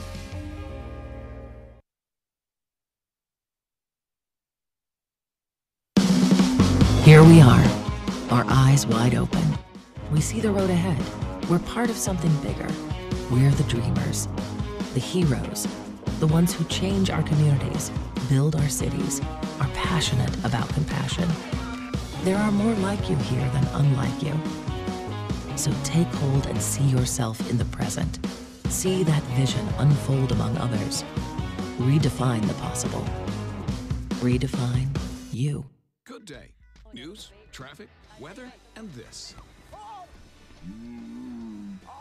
And this. That's my truck. Game. And this. It's not weird if Darwin puts his face and mouth on your ears. It's only weird if you like it. And this. You guys, the tomato strike is here! Yay! Yay! Good day. Every morning on CW31. Looking for adventure this Labor Day? Holy smokes. Oh man, that's pretty intense. Look no further than Chevrolet. This is a fast car. I feel like I left my soul back there. Wow, this has power. Head to the Chevy Labor Day sales event and ride out the summer in a new Chevrolet. Current Chevy owners can use Labor Day bonus cash to get a total value of $11,600 on this Silverado All-Star, or get 0% financing for 72 months on all Tahoe and Suburban models. See your greater Sacramento area Chevy dealers. If you like hot dogs but hamburgers too, Wiener Schnitzel's new burgers are just for you. We've got burgers, 4 different burgers. We kind of always had them, but they're way better now. New burgers, new burgers, our new flavors. Our new burgers are made the Wiener Schnitzel way. That means they're good. Wiener Schnitzel's burgers are better than ever. Whether you're craving barbecue bacon or blazing guac, our 4 burgers are a mouthful of yum. Only at Wiener. Continue on with the halftime show here at Papa Murphy's Park on a smoky night in Sacramento. Republic lead 2-1 at the break. Alongside Kevin Goldthwait, I'm Rob McAllister. Appreciate you joining us on this Labor Day weekend. Let's take a look now at the upcoming schedule. And we begin with the Colorado Springs Switchbacks. And the Switchbacks hosting Phoenix on the 9th, and then they're going to travel to Washington, take on the Sounders 2 on the 16th. Very critical games for this Switchback side. Those are 2 clubs that sit right behind them in the standings. Yeah, big games for them to go in there and try to pick up 3 points and distance themselves. But like we talked about earlier, I mean, every game at this point almost is a must-win. And for Sacramento, let's look what we've got coming up here for the Republic.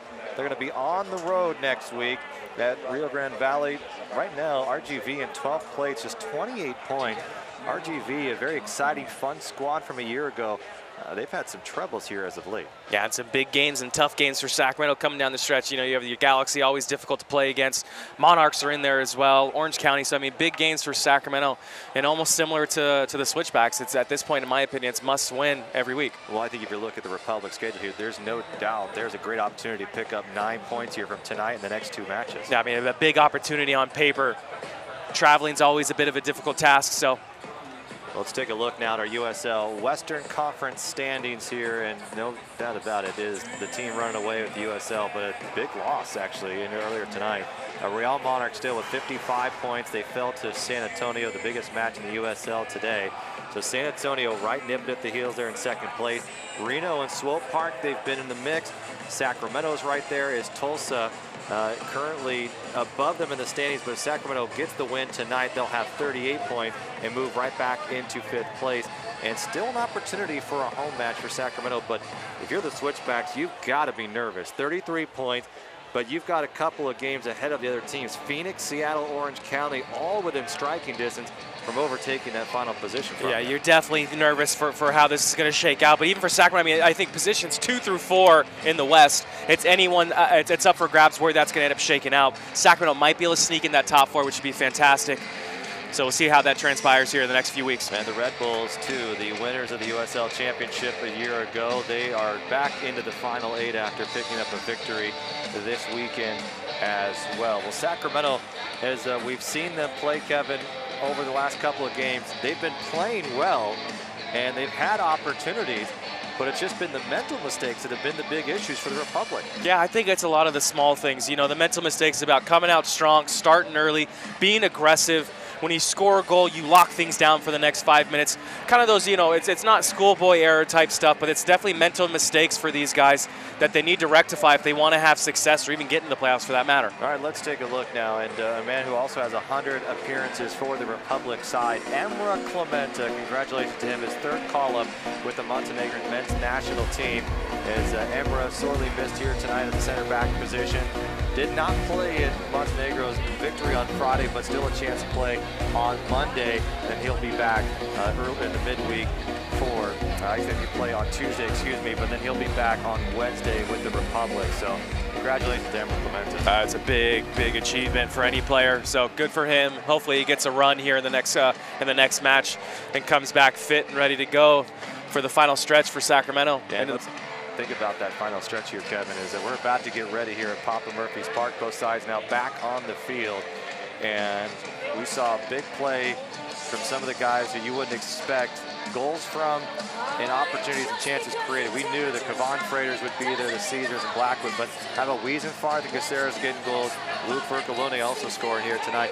It's been those players that we didn't focus on early on who are making all the noise here at Papa Murphy's Park. Yeah, we saw it last week too, though, with Augustine Caceres, that similar play where he kind of is a bit of a trailing runner up around just the 18-yard box, finds himself in a good position, and if the ball's laid back to him with the right weight, Augie's going to put it on target. That's what I love about him. He's found himself a pretty useful little spot right there for the last 2 weeks.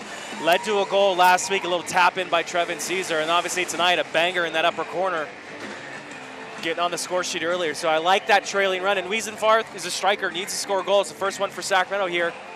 Hopefully it leads to many, many more as the season progresses. Well, with Vian Bajeb signing on loan from the Timbers too, a lot of pressure for guys like Wiesenfart to stay in the lineup for this Republic side. Switchbacks will start with it. They're getting aggressive already, finding one through.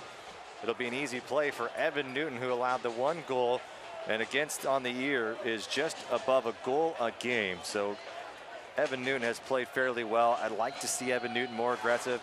I think he's been more aggressive tonight, and he's been one of the stars on the field. Yeah, I think he's done really well. He's come out and made a couple really good saves. Commanded the box nicely. Couple really good decisions to leave his line as well. Good combination from Hall to Partain. Blackwood looking to make a move. Blackwood and Bevins going at it. Bevins poking it away, finding Caceres with it at his feet. Blackwood to Caceres again. Blackwood back to Caceres. Little two-man game between these two on the left side. Someone's got to serve it to the box, though, Rob. Looking for runs, probably weren't there. And Republic will circle it back around. Republic with 35 points. Switchbacks with 33 as we begin the second half. Republic heading to the south end of the field. A switch from Chris Christian, and it just sailed on him a little too far. An easy play for Suggs. Republic would have 38 and move back into 5th place if they can pick up 3 points here tonight. Carlos Rodriguez getting his 3rd appearance for the club this season at the center back position with Emra Clementa out. Have had communication issues with Chris Christian, and those two have yet to get really on the same page, and it could be a cause of concern in this one. Shielding with Caesar. Partain comes up to help, and I love Partain's fight, his physicality, but a couple of mistakes. There's that mental side that we've talked about, Kevin, out of the break. They need to rectify it. It's been a big concern of Paul Buckle. Well, it's just a silly turnover. I like that entry pass by Jeremy Hall. It's just Trevin Caesar's looking for the ball over the top, or not looking, you know, to check into that hole to retain possession. Josh Suggs on the throw. Switchbacks trailing by a goal. They're in the box here. Christian makes a play on it. Poked away. So Republic, Wiesenfart, Caesar up top, Blackwood behind him, Partain, Hall, and Caceres. Then it's Kiffy, Christian on the left side, Rodriguez, McGlynn on the right side, Evan Newton as a goalkeeper. The 4-3-3 for Colorado Springs. It's Malcolm, Frater, Kasher. And then it's Kim, Argueta, Vercolone. And then Bevins, McFarland on the right side, Phillips and Suggs on the left side. And it's Puwadi in the goal box, who's allowed 2 goals here tonight for the Switchbacks. It's been a quiet night for Masa Kasher. Kasher, quick touch here. Gets it going. Vercolone has the lone goal off to the right side. He's looking for more. Malcolm making a move. Malcolm dinks it up top. was trying to poke one forward, and it's into the Tower Bridge Battalion. Last touch by the Republic potentially here, and it might be the second half's first Chick-fil-A corner kick.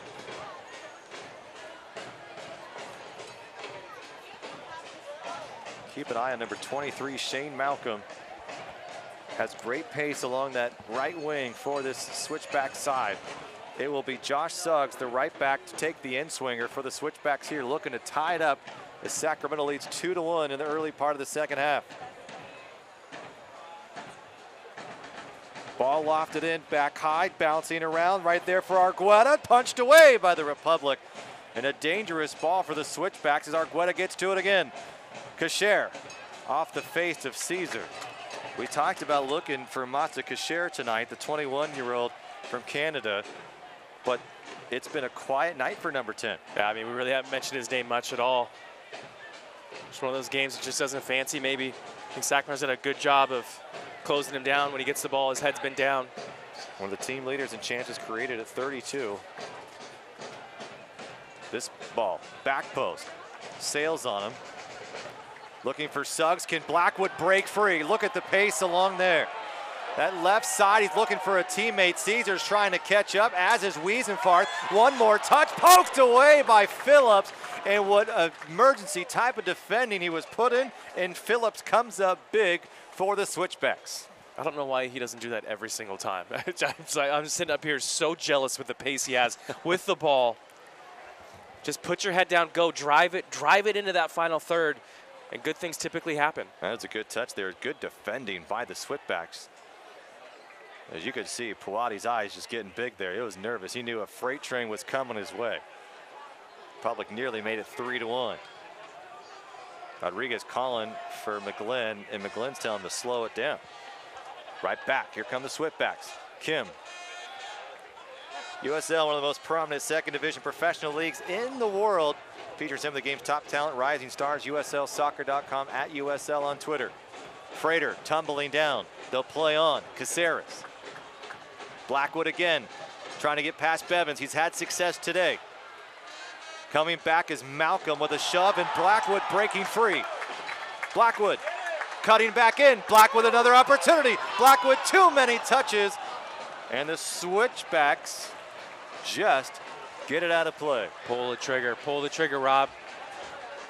Another great run by Blackwood.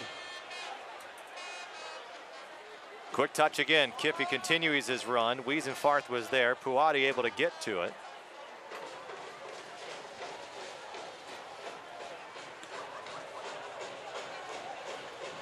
Intended for Frater. Christian. Frater and Christian along that touch line. Christian not able to get it off Frater. Frater moving inside the Jamaican National with a good cross. Chance for the Switchbacks. Just misstruck it, and it's a big miss for the Switchbacks. It's a great ball by Frater and a great run there by Kasher. So Kasher can't get to it. Now it's Wiesenfart trying to find Caesar on the other side of the field. You see that run by Kasher just developing. He checks to that penalty spot and then just rolls to the back post. And both him, Kayvon Frater and him are on the same page, and a good ball rolled across the face. Just Kasher just can't put his foot on it and redirect it on target, luckily for Sacramento. So both sides catching big breaks here early part of the second half. It's 2-1, the Republic. McGlynn here. McGlynn tackled hard, and it'll be against Peter McGlynn. An unfortunate call that is not favorable to the home side here. Yeah, I think Kasher's actually, I think the referee gets this right. Kasher steps in, puts himself between the ball and the man. McGlynn probably does end up getting the ball, but still goes through Kasher. It's just a good, I think a smart play there by Kasher to put himself between the ball and the man. Well, we saw how great Kayvon Frater can be on the ball there near the touchline. Trying to find Masta Kasher. Suggs lofting this one high, back post. Going up for it is Evan Newton. And the Virginia Beach native able to pick it up and prevent a header coming his way. Fewer than 500 spots remain for the final tier of priority seat in the MLS Stadium. Don't hesitate. SacRepublicFC.com, where you can find more information. The Republic are hoping for an announcement coming this December. There should be one. And all indications believe or show that Republic will be one of those two teams announced at the end of the 2017 season. And the throw for Switchbacks here, it has appeared to be Public's advantage there. Does not go their way, a deep throw.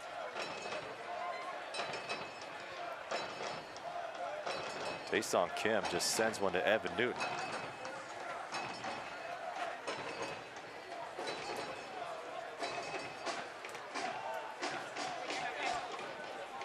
We're expecting to see more of the buildup coming from Jeremy Hall tonight. We haven't seen that. We've seen a lot more direct balls. We've seen Tyler Blackwood able to get out of the wing. How do you feel about the way that Republic has been able to get their offense going? Yeah, you know, we kind of talked about in the pregame about, you know, can that back four link up with the front two? And typically when that happens, you're missing out the midfield. And you're missing out guys like Jeremy Hall, Partain on the ball right now, Augustine Caceres. So in terms of them being the ones that are playing forward passes and linking up, they just might get missed out. But you've seen a lot of success on that left side with Blackwood here in the second half specifically. In the first half, Blackwood was running up and down that flank. And really, that's where a lot of the Sacramento's play and chances have come from. Rodriguez, little back heel. Moving around, here's the Republic now. Caceres, who has a goal tonight. He scored the game's first on a cross sent in from Tyler Blackwood.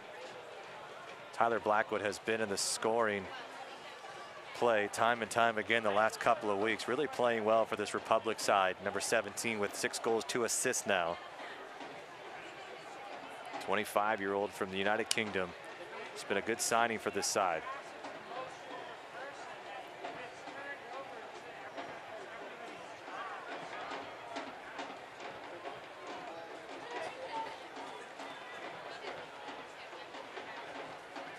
Wiesenfarth, Caesar being physical, and he draws the foul against Argueta.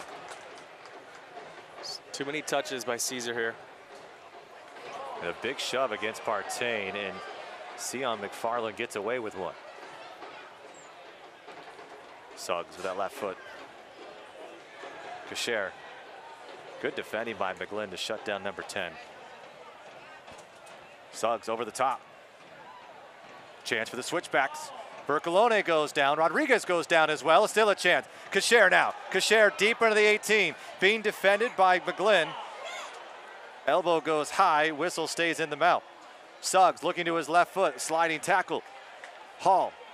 Kim now. Switchbacks moving in nicely here.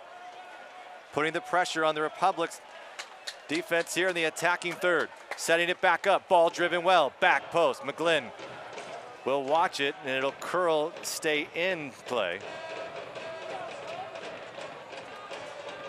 Argueta has some room. Ball deep, sent in, cross, dangerous play. Good play by Evan Newton there to punch it away. And look at Blackwood keeping it in play, and a strong tackle, and Blackwood doesn't take too kindly of it. And it will be a goal kick for the Republic, but good job from Tyler Blackwood. It's a great play by Blackwood, keeping that ball inbound, in play. And Shane Malcolm goes up and just puts it over the end line for a goal kick to Sacramento's benefit. But all comes from that little energy, a little piece of work right there by Blackwood.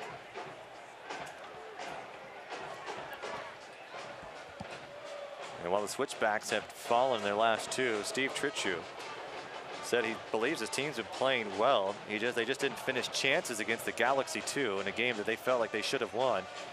And it was an own goal late in that one that doomed them from picking up a point.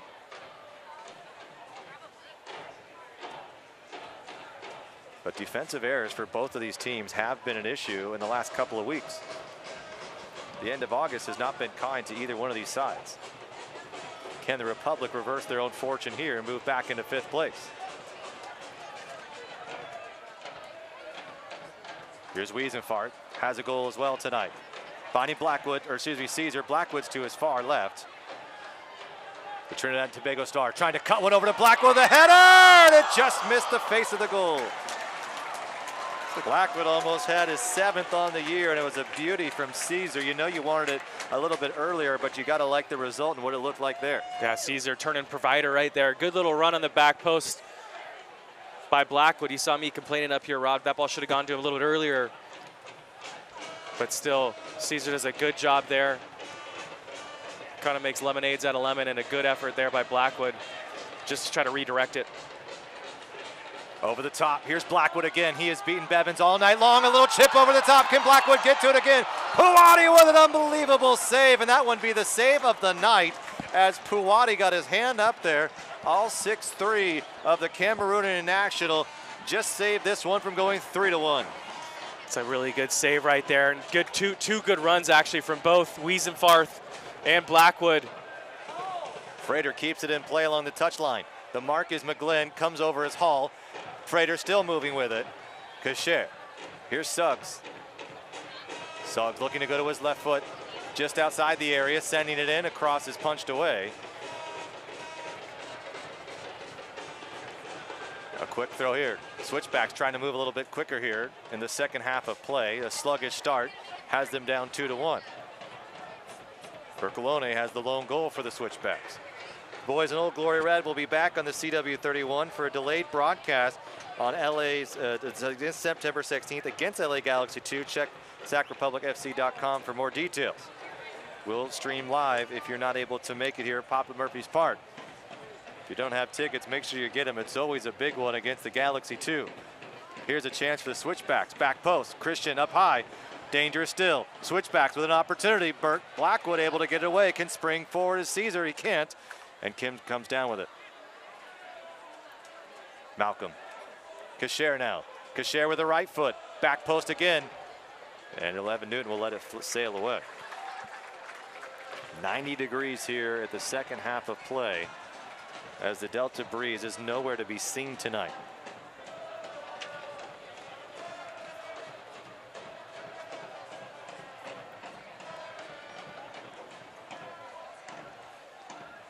Here it is again, Moise Puwadi. Tyler Blackwood just could not sneak it past. He was 1-on-3. Yeah, Puwadi answers that call. I'd like to see maybe Trevin Caesar try to bring that down a little bit lower and go lower towards Puwadi as opposed to lifting it up. Excuse me, Blackwood. Wiesenfarth. The late whistle blows. It was out of play, so it'll be a throw for Switchbacks.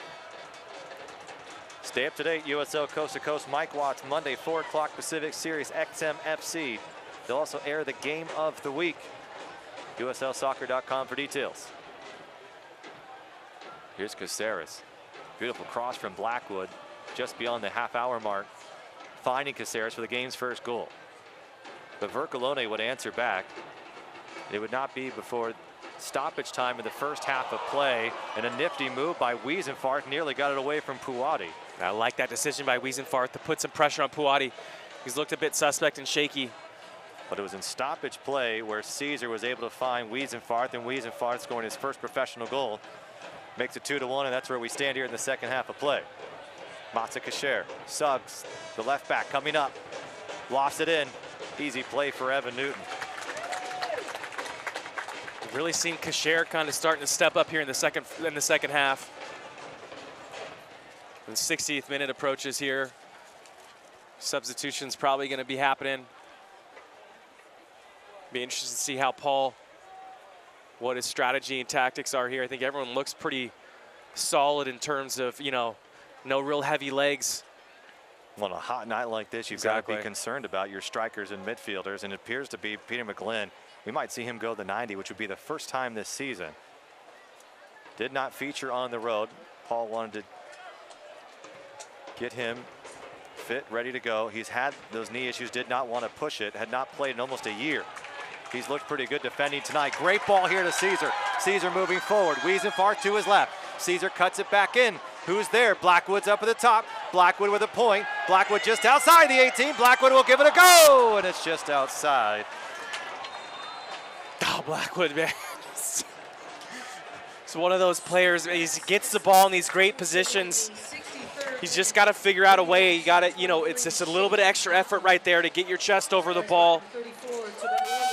And here is our game's first substitution, brought to you by Jiffy Lube. And it appears to be Shane Malcolm, frustrated that he's coming out. But it's Toby Uzo, who was just signed this week, originally drafted by Orlando last year, but number 9 in the PDL prospects. And now here he is with the Colorado Springs Switchbacks, the Nigerian national, getting his first action as a member of the Colorado Springs Switchback side. High kick here, play on. Kasher. Frater. For Colone, back to Kasher. Kasher will dink this up high. Look at this. Looking for Toby Uzo. I mean, look at the size of Uzo. Just 23 years of age. What a different look this now gives. This switchback side, beautiful ball. Caesar comes to it. Phillips defending well. Caesar turns it around, looking for a shot on goal with his left foot. And Caceres and company a little frustrated with their lead striker there. That's a great ball into Trevin Caesar right there. Needs to take that on to 2 goal rather than try to bring it back around. He takes 6, 7, 8 touches and tries to have a strike. It's not going to happen. Going to be a fun battle with Carlos Rodriguez and Toby Uzo here tonight. 34-4 for the Republic. Both some size, both very young. Both big-time prospects. Suggs now. Gets Partain. Partain trying to defend it. A soft cross in allows the Republic's McGlynn. McGlynn and Partain have connected nicely. This time it's Wiedenfart to come back. Tower Bridge Battalion up. Suggs sending it in. Evan Newton, who's done a fantastic job tonight in the 6, doing well and getting it out quickly to Blackwood. Blackwood loses the touch.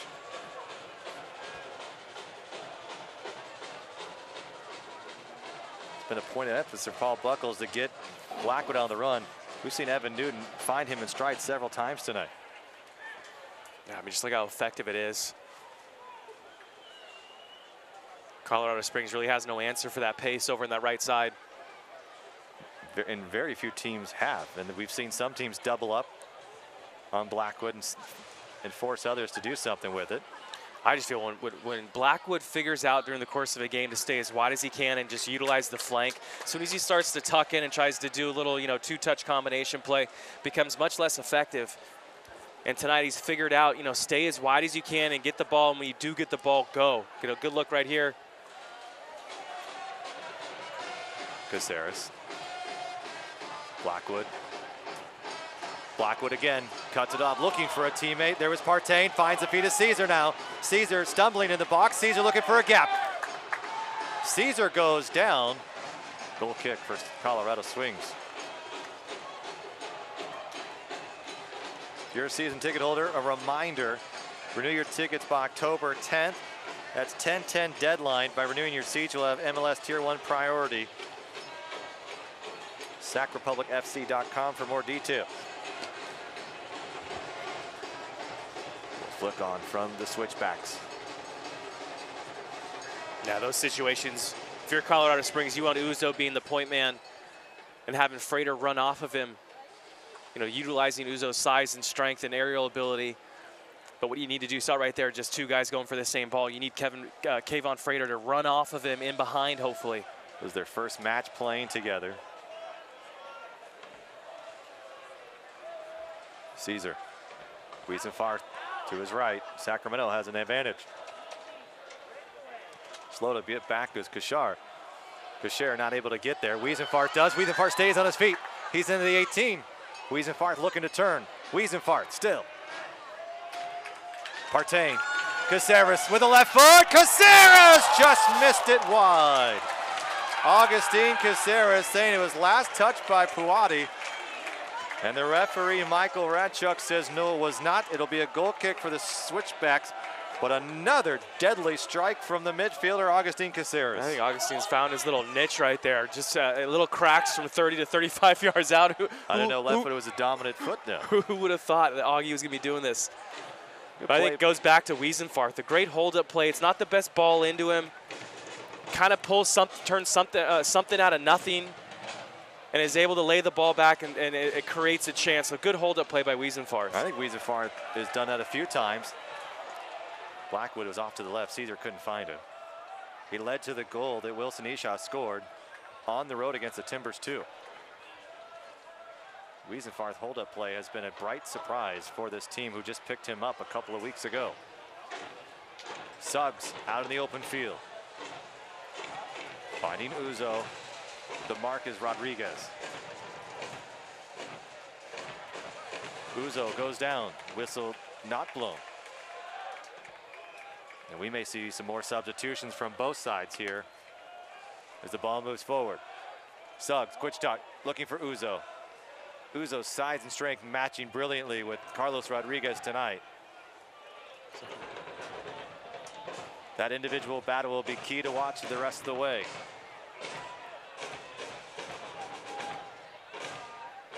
Kasher's been quiet. There's Kim now. Easy for James Kiffey, one of the best left backs in the business. Yeah, good decision there to bring that ball down on his chest. James Kiffey's so calm. It's one of those like nervous moment as a left back. You kind of got your back to everything. You don't know if someone's gonna be streaking in behind you. Here's Kasher. Kasher is threading it through. Bercoloni with a chance. Christian able to break it up. It's a really good ball by Kasher right there. Just a little bit of a bad touch by Bercoloni.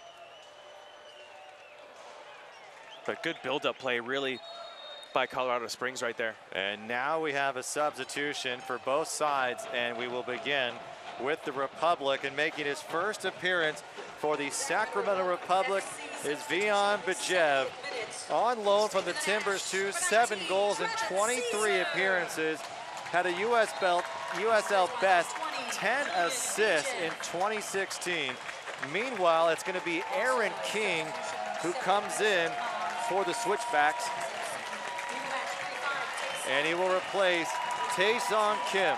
So Kim is out, Aaron King is in, and Trevin Caesar, his night is over, and Vian Bajev is in for the Republic. 2 big changes. Aaron King scored the lone goal against the Galaxy 2 in his last substitution, which was 2 weeks ago. He has 4 on the year, each side coming with a game changer. We'll probably see Bajev just sit underneath Wiesenfarth. So the Republic lose a guy who's typically behind the back 4, but it's been Blackwood who's been so effective at that tonight. He will stay in. It'll be Caesar who comes out, and Vian Bajev will come in for this Republic side.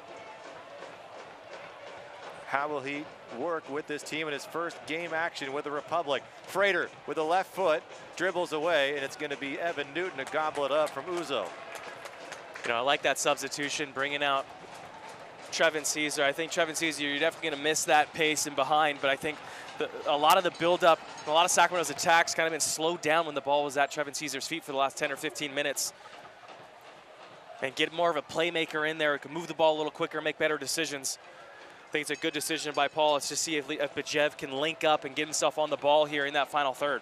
Bajev, a star in Fresno growing up, had an opportunity with the Liverpool U18s on a trial basis. 4 goals in 2 matches. It was a work permit issue that stopped him from continuing on with Liverpool. And he was sent out on loan, and things did not work out as well as it could. Left side, good play here. He's so calm on the ball in that final third, something the Republic have severely lacked with the absence of Danny Barrera. Partain, a little bit of bump from Suggs, gets away with it. Augustine Caceres from Northern California as well. A great signing for this club who's worked his way into the starting 11. Quick touch from Jeremy Hall here. McGlynn signed in the offseason, was hurt most of the year. Here he is now. Turning, looking for a chance. Pardon Partain, and it's Phillips. Here's McGlynn. Too heavy of a touch, and it's out of play. Stay up to date, USL Coast to Coast. Mike Watts with the latest in the USL.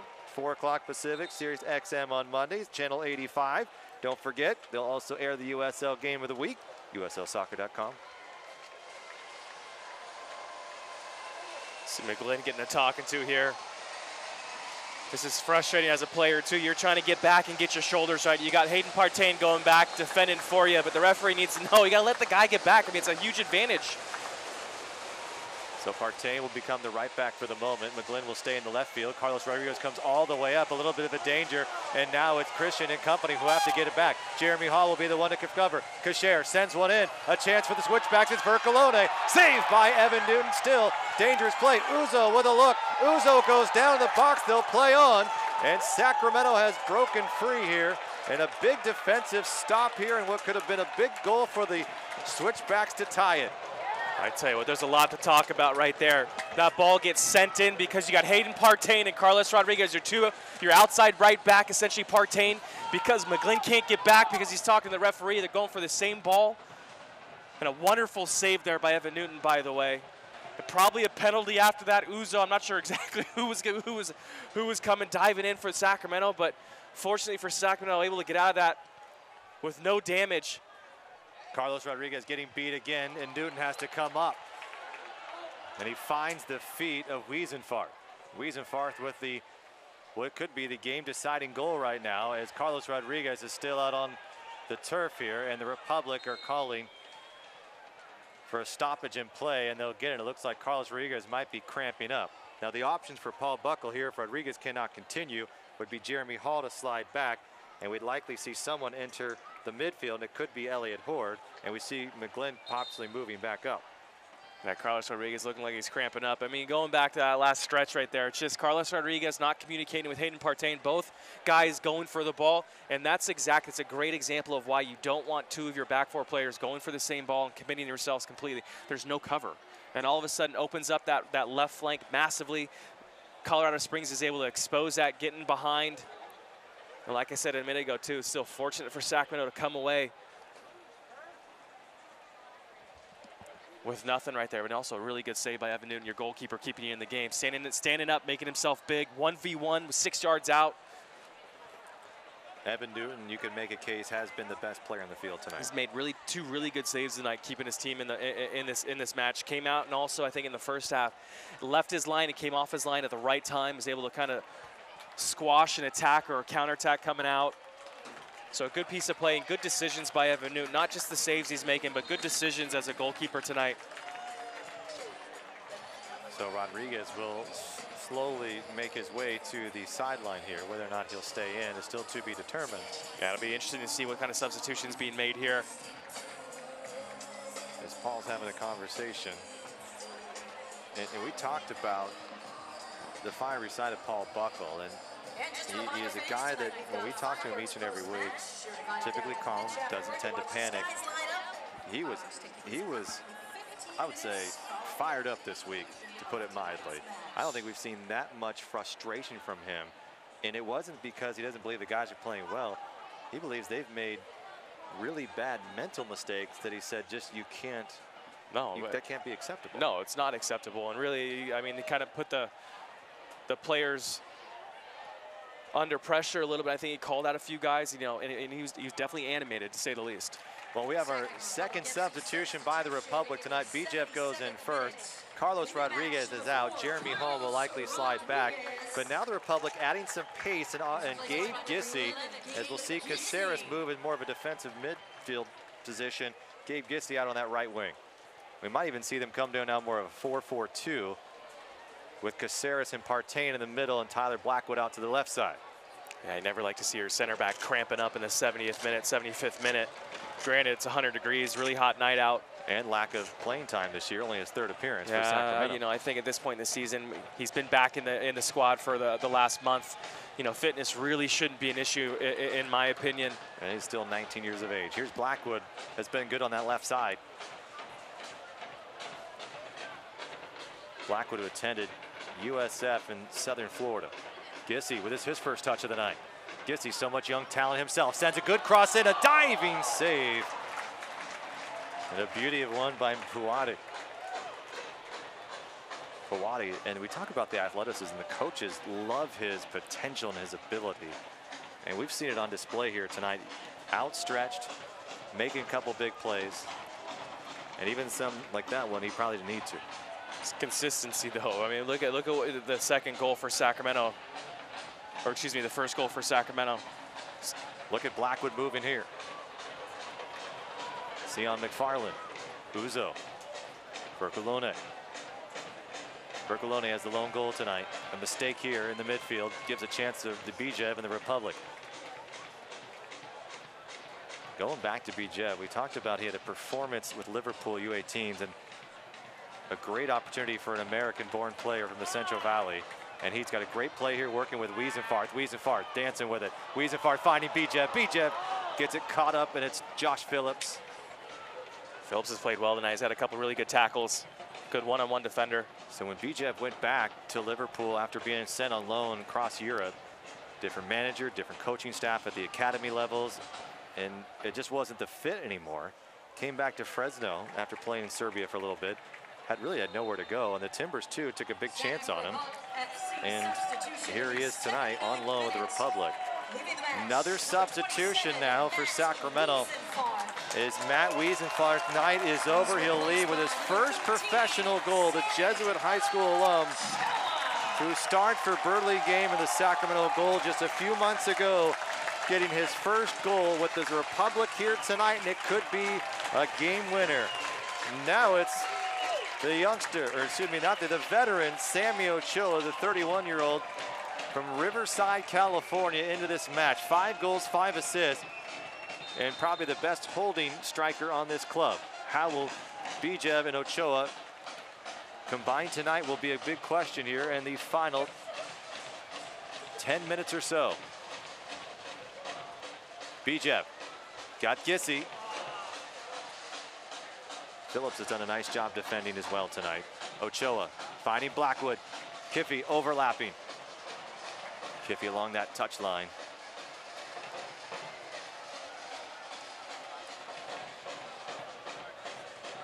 Christian showing his own strength. Switchbacks have about 10 minutes to try to tie this thing up. Can Sacramento hold them off, pick up the 3 points desperately needed? Kiffey goes down hard. Kevon Frater. Kevon Frater was with the Real Monarchs Salt Lake City a year ago after being sent alone from the Jamaican side in the Red Stripe Premier League. It did not work out. He did not fit well at all with Mike Petke in that group. And a hard challenge. And we might see the game's first yellow card come out. And that's Bijev, who's slow to get up. But Kevon Frater has found a home here with the Switchbacks. They're going to need him to pull off something special. Switchbacks hope to get a point here at the very least tonight.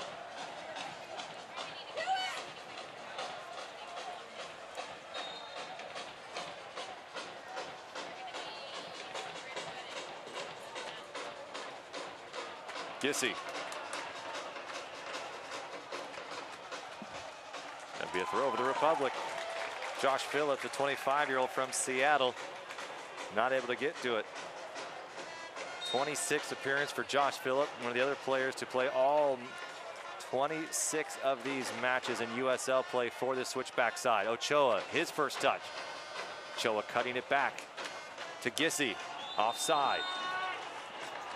That's a just youngster silly. mistake. That's silly in my mind. He sees everyone's all along the line. He knows there's no one behind him. He knows exactly where he needs to be. It's just you tuning in and thinking all the time, and it just looks like, I think, he tunes out every now and again. Guess he does.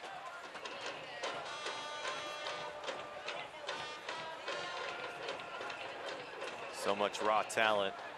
He was a fan favorite for the Republic's supporter groups here in that 2014 season. He would come on late in games and have an impact. He's had a couple of years to grow, and I think Paul Buckle wants to see more from number 11 with all the talent that he has. Still a youngster, just 20 years of age. Grew up in Pennsylvania, went back to Pennsylvania the last 2 seasons. Felt he was a better fit here with the Republic. How does he stay on the field, Kevin? I think literally his decision making, especially in the final third, you got to figure out a way. Just a train coming through right there. You got to figure out a way to be effective, especially for a guy like Gabe Gissy in that final third. And it's all decision making in my mind. Bijev with a strike from distance. Not even close. Eats a little bit of clock, though. How about Bijev, a team that was in the basement of the USL. Now he's potentially heading to the postseason. Phillips, nobody's there. It's easy play for Kiffy. Featuring some of the top talent and rising stars in all of the professional soccer. It's the USL, USLsoccer.com, at USL on Twitter. Here's Gissy. Gissy with a nice move. Quick left touch. Gissy down low, looking for a teammate. Nobody there. Bijev coming late, and Bijev will pick up the foul against Argueta. And that's decision making right there once again. You had Sammy Ochoa kind of peeling off that back post, looking for the ball. Gissy had maybe another touch as well, maybe 2 touches to bring the ball in the box, to wait for that trailing run. And amazing footwork here as we're going to take a little bit of stoppage in play as cramping up is Peter McGlynn. And Peter McGlynn has not played a full 90 minutes, and this is the deepest he's gone this year, just making his 2nd appearance for the club. No substitutions left. As Sammy Ochoa, Bijev, and Gissy have come in. So Peter McGlynn is going to have to try to continue here. Paul Buckle may want to think about starting to sit back and park the bus a little bit. Well, he's got Jeremy Hall back in, filled in for Carlos Rodriguez. So your holding midfielder's kind of out of place. You got Augustine Caceres that can fill in that holding midfielder role nicely. But now if you have the losing a guy like Peter McGlynn on that right side, you know, all of a sudden it's a makeshift back 4 completely. You're going to bring somebody else back there for him. Let's see if he can last. It looks like it's just a cramp. Yeah, they're holding that right calf. So Peter McGlynn. This is a little gut check time for Sacramento. And really, I think the guy I want to focus on is Jeremy Hall. This is your captain now. Move back in that center back role. He sees everything in front of him. He's got to be the guy that's going to be directing traffic and communicating here. And this is where communicating and directing traffic becomes the most difficult as it can be, with your brain mentally fried after 85 minutes of playing, a hot night. But this is how you separate yourself, and this is where Sacramento, I think, really needs to find a leader. And I look squarely at Jeremy Hall right now. Kickoff, it was 99 degrees, 90 when we started the 2nd half. It's remained hot and muggy. A breeze picked up for a moment, but it has not cooled off. It has been a brutal evening for both of these sides. Sacramento playing in triple digits a week ago in Phoenix, and now it's 88 degrees. One of the warmest matches ever here at Papa Murphy's Park, and it may go down as the warmest. Atlas FC in the first year may be it. And here's Ochoa, 1v1. Got a little bit of a room. Can he make a strike on it? Broken up. Ochoa has it deflected by what appears to be Puwadi, and then brought down along the touchline. And a great run from Sammy Ochoa. And Puwadi was in the right place at the right time. Yeah, that's a really good piece of play by both, you know, Sammy Ochoa and Puwadi there. Sammy Ochoa finds himself a 1v1 situation. Great tracking cover by Sion McFarland. But you got Sammy Ochoa cutting it back, using the outside of the right foot, it looks like, to try to get something towards that back post. But Puwadi's there to answer the call, makes a really good save. So the 3rd and final substitution coming for the Colorado Springs Switchbacks, and it's Pascal Ubisi, the 19-year-old from Cameroon.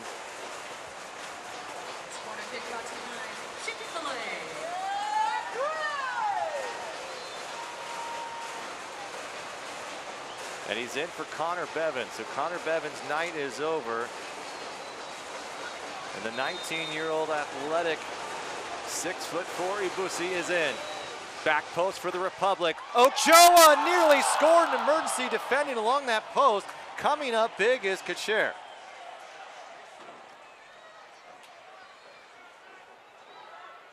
Gissy trying to poke it through was Kiffy. Kiffy holding, and Kiffy nearly stepping on Kacher. And Kacher will be all right and get back up. But Kacher, a big stop there, saving this becoming a 3-1 game. Yeah, Kacher on that near post doing what he's asked to do. Stay on that post, lock it down. Good piece of skill there too by Sammy Ochoa. Holding off the defender, using his strength. Puwadi. Here's Ochoa again. Ochoa had a good chance a moment ago. Ochoa just trying to chip it up over the top. Not a bad idea from number 13. Kind of like that idea. Test the athleticism there of Puwadi. Just doesn't execute the skill. Sammy Ochoa celebrating a birthday this week. 31 years of age now.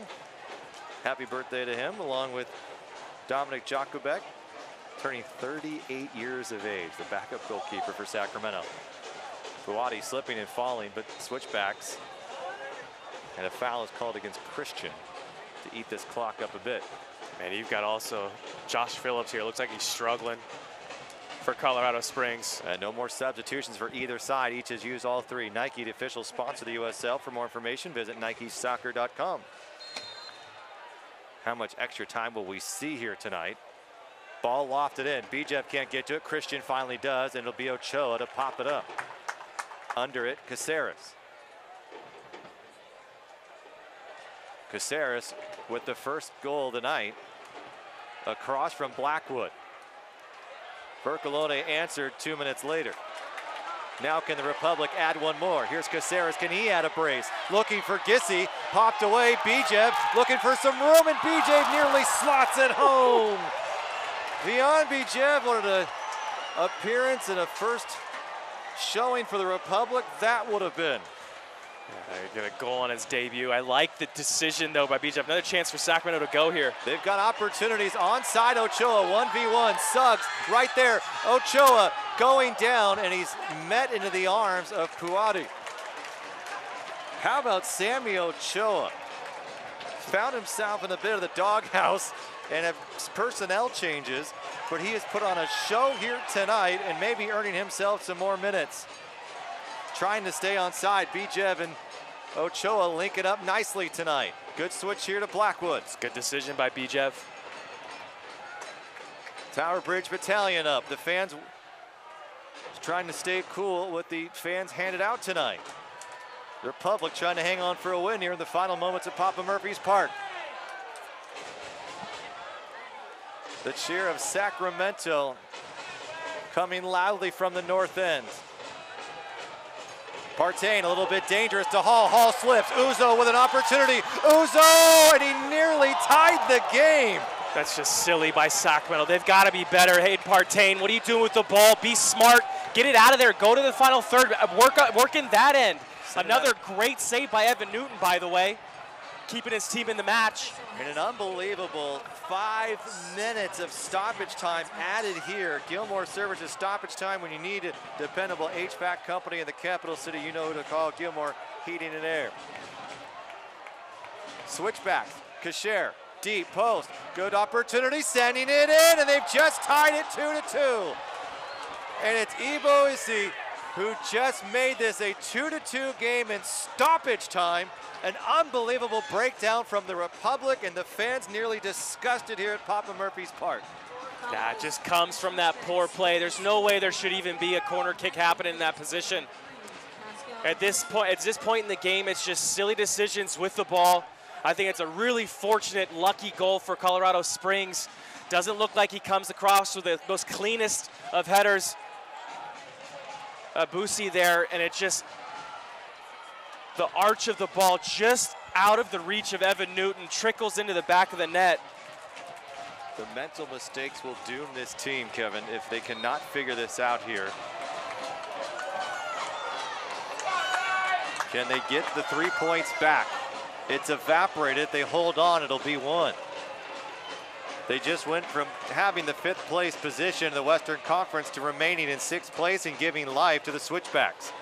Trying to sneak it through here. Good ball to Blackwood. Blackwood colliding with Ibusi. I mean, there's still a chance to be had here. There's going to be an opportunity probably for Sacramento. A foul against Uzo.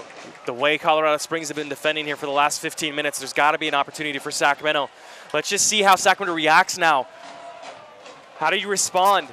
Republic 13% conversion rate, one of the worst in all of USL. They are near the top in chances created. Can they figure this out on the final stretch run? Going in hard is McGlynn against the bigger Uzo, and McGlynn will cramp up again, and with about 4 minutes to go here in stoppage time, Sacramento trying to hang on.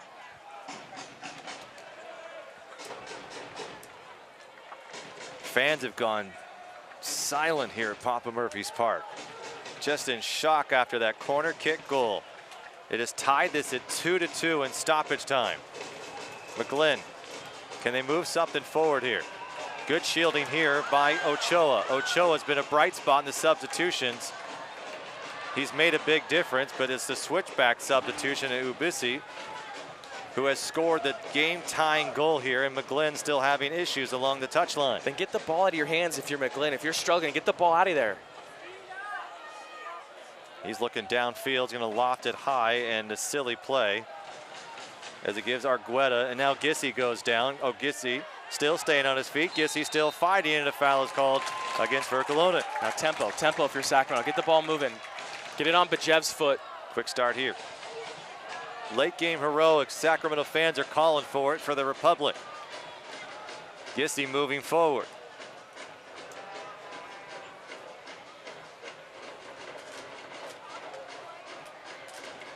Left side working, strong, sent in.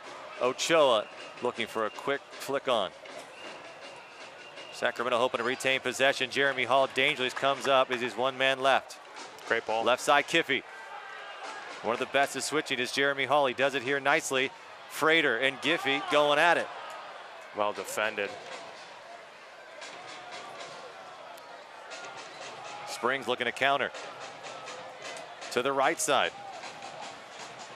Ibuisi looking again. Frater. That time it's McFarland. It's King now. King with a shot. King with an opportunity. Uzo goes down in the box, and McGlynn has a few words for him, and Uzo and McGlynn getting into it deep in the 6.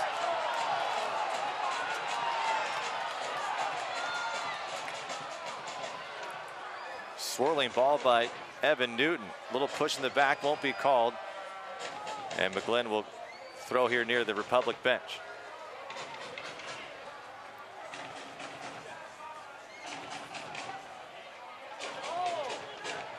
Last time the Republic allowed a stoppage time goal was August 13, 2016. Last time they gave up 3 goals was in the same month. It was last game against the Phoenix Rising, and then it was a year ago before that, which was a 4-3 win against St. Louis. But here is a corner kick and an opportunity for James Kiffey to become the hero. Who will get on the end of it? They've got options. Blackwood, Ochoa, Bijev Christian. Will it even be Partain? Crowd stomping their feet on the metal bleachers here at Papa Murphy's Park on a smoky night in California. Deep post, Partain there. One more opportunity nearly over the hands of Puati, and Puati able to get to it. And that will do it.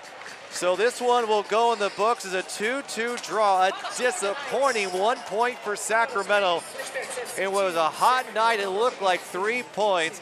And at the end, Pascal Ubisi comes off the bench, scores on a set piece, and again, for the 3rd straight match, the Republic have given up a goal on a set piece. This would be the 4th one in 3 tries. A disappointing result, no doubt about it. The Republic will go to the locker room knowing they lost a chance at a victory in 3 points. We'll head to the break. We'll be back with your stats and highlights. Don't go anywhere. Right here from Papa Murphy's Park. It's been a draw between the 2 sides. Switchbacks Republic on the CW31. Energy connects us to our communities, to each other. As your community-owned electric service, SMUD is committed to clean energy and technology that's good for the environment. That's why we're championing electric vehicles. We're providing a rebate and discounted charging rate when you purchase or lease a new plug-in electric vehicle. Let's connect energy, transportation, and our community. Learn more at smud.org/drive-electric. Papa Murphy's Law of the F word. No, this F word. Here's the deal. If it comes from a freezer, not fresh. Box, not fresh. Bag, not fresh. Fresh means just chopped vegetables. Cheese grated by us every day. Fresh means we don't even have ovens, because you have an oven. So you can feel good about feeding it to your bingo. Tonight, home bake a large gourmet delight Tuscan chicken and sausage with fresh spinach, Roma tomatoes, olive oil, and garlic on a crispy, thin crust. Just $10. Papa Murphy's.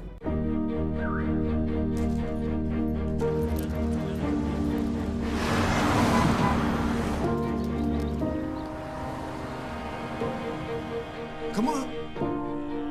Come on, Squirt.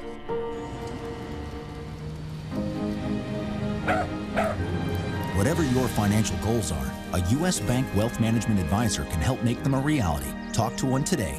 U.S. Bank, the power of possible. It's a point, Kevin Goldthwait, but it doesn't feel like one at all. No, not at all. Pretty disappointing point for Sacramento.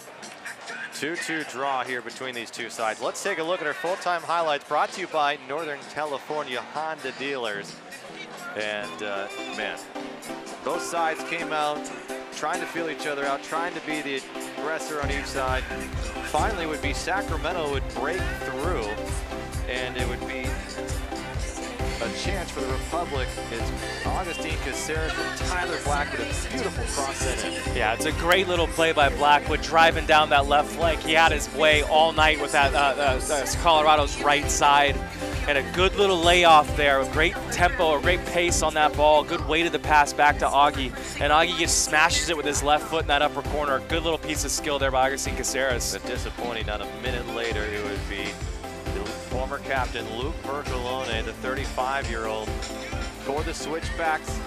Got a little messy up at the point, slots it home from dead on just outside the 18. Yeah, it responds really quickly. Just poor game management by Sacramento, not locking things down as Colorado Springs quickly is able to answer with Bertolone getting a goal back, equalizing things 1-1. So it was a defeating feeling for the Republic fans. After that, it was tied at 1 going into the 40th minute. Stoppage time to get an extra minute, and Republic would make do. Trevin Caesar able to take one on an errant throw, really, from the Buati side. Buati with a kick, yeah. Buati with an errant kick, and just, you got Trevin Caesar on his front studs. It's right there, just outside the 18-yard box. A great first touch, is able to come back. Good defensive play, really, by Sion McFarland.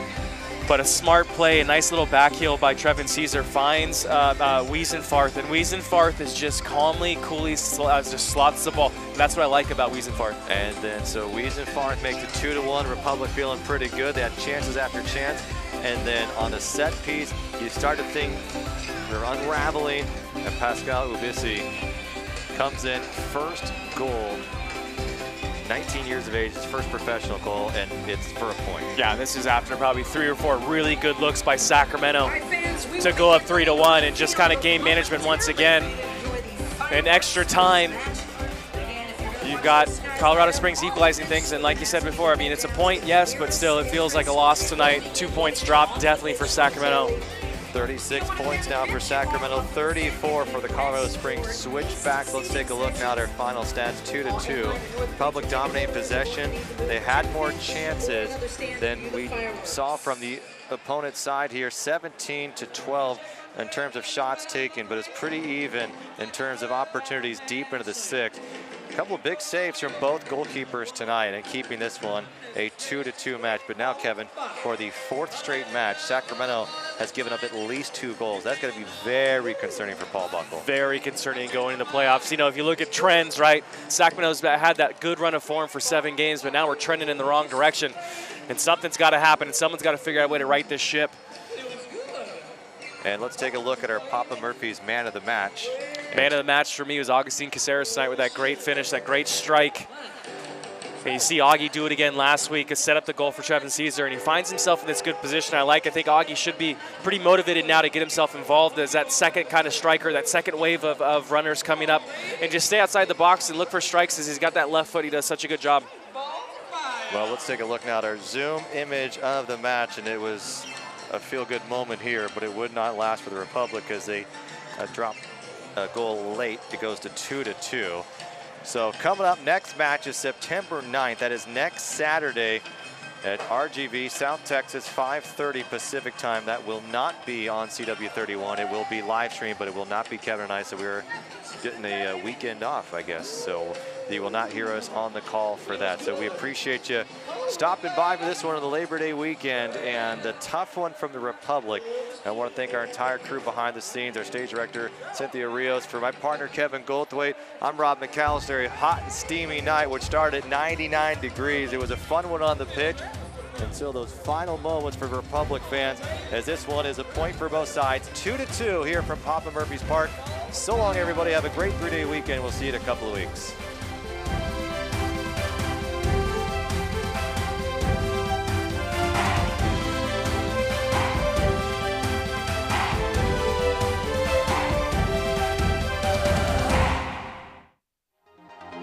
This copyrighted telecast of the United Soccer League may not be retransmitted, rebroadcast, or reproduced without the express written consent from the United Soccer League.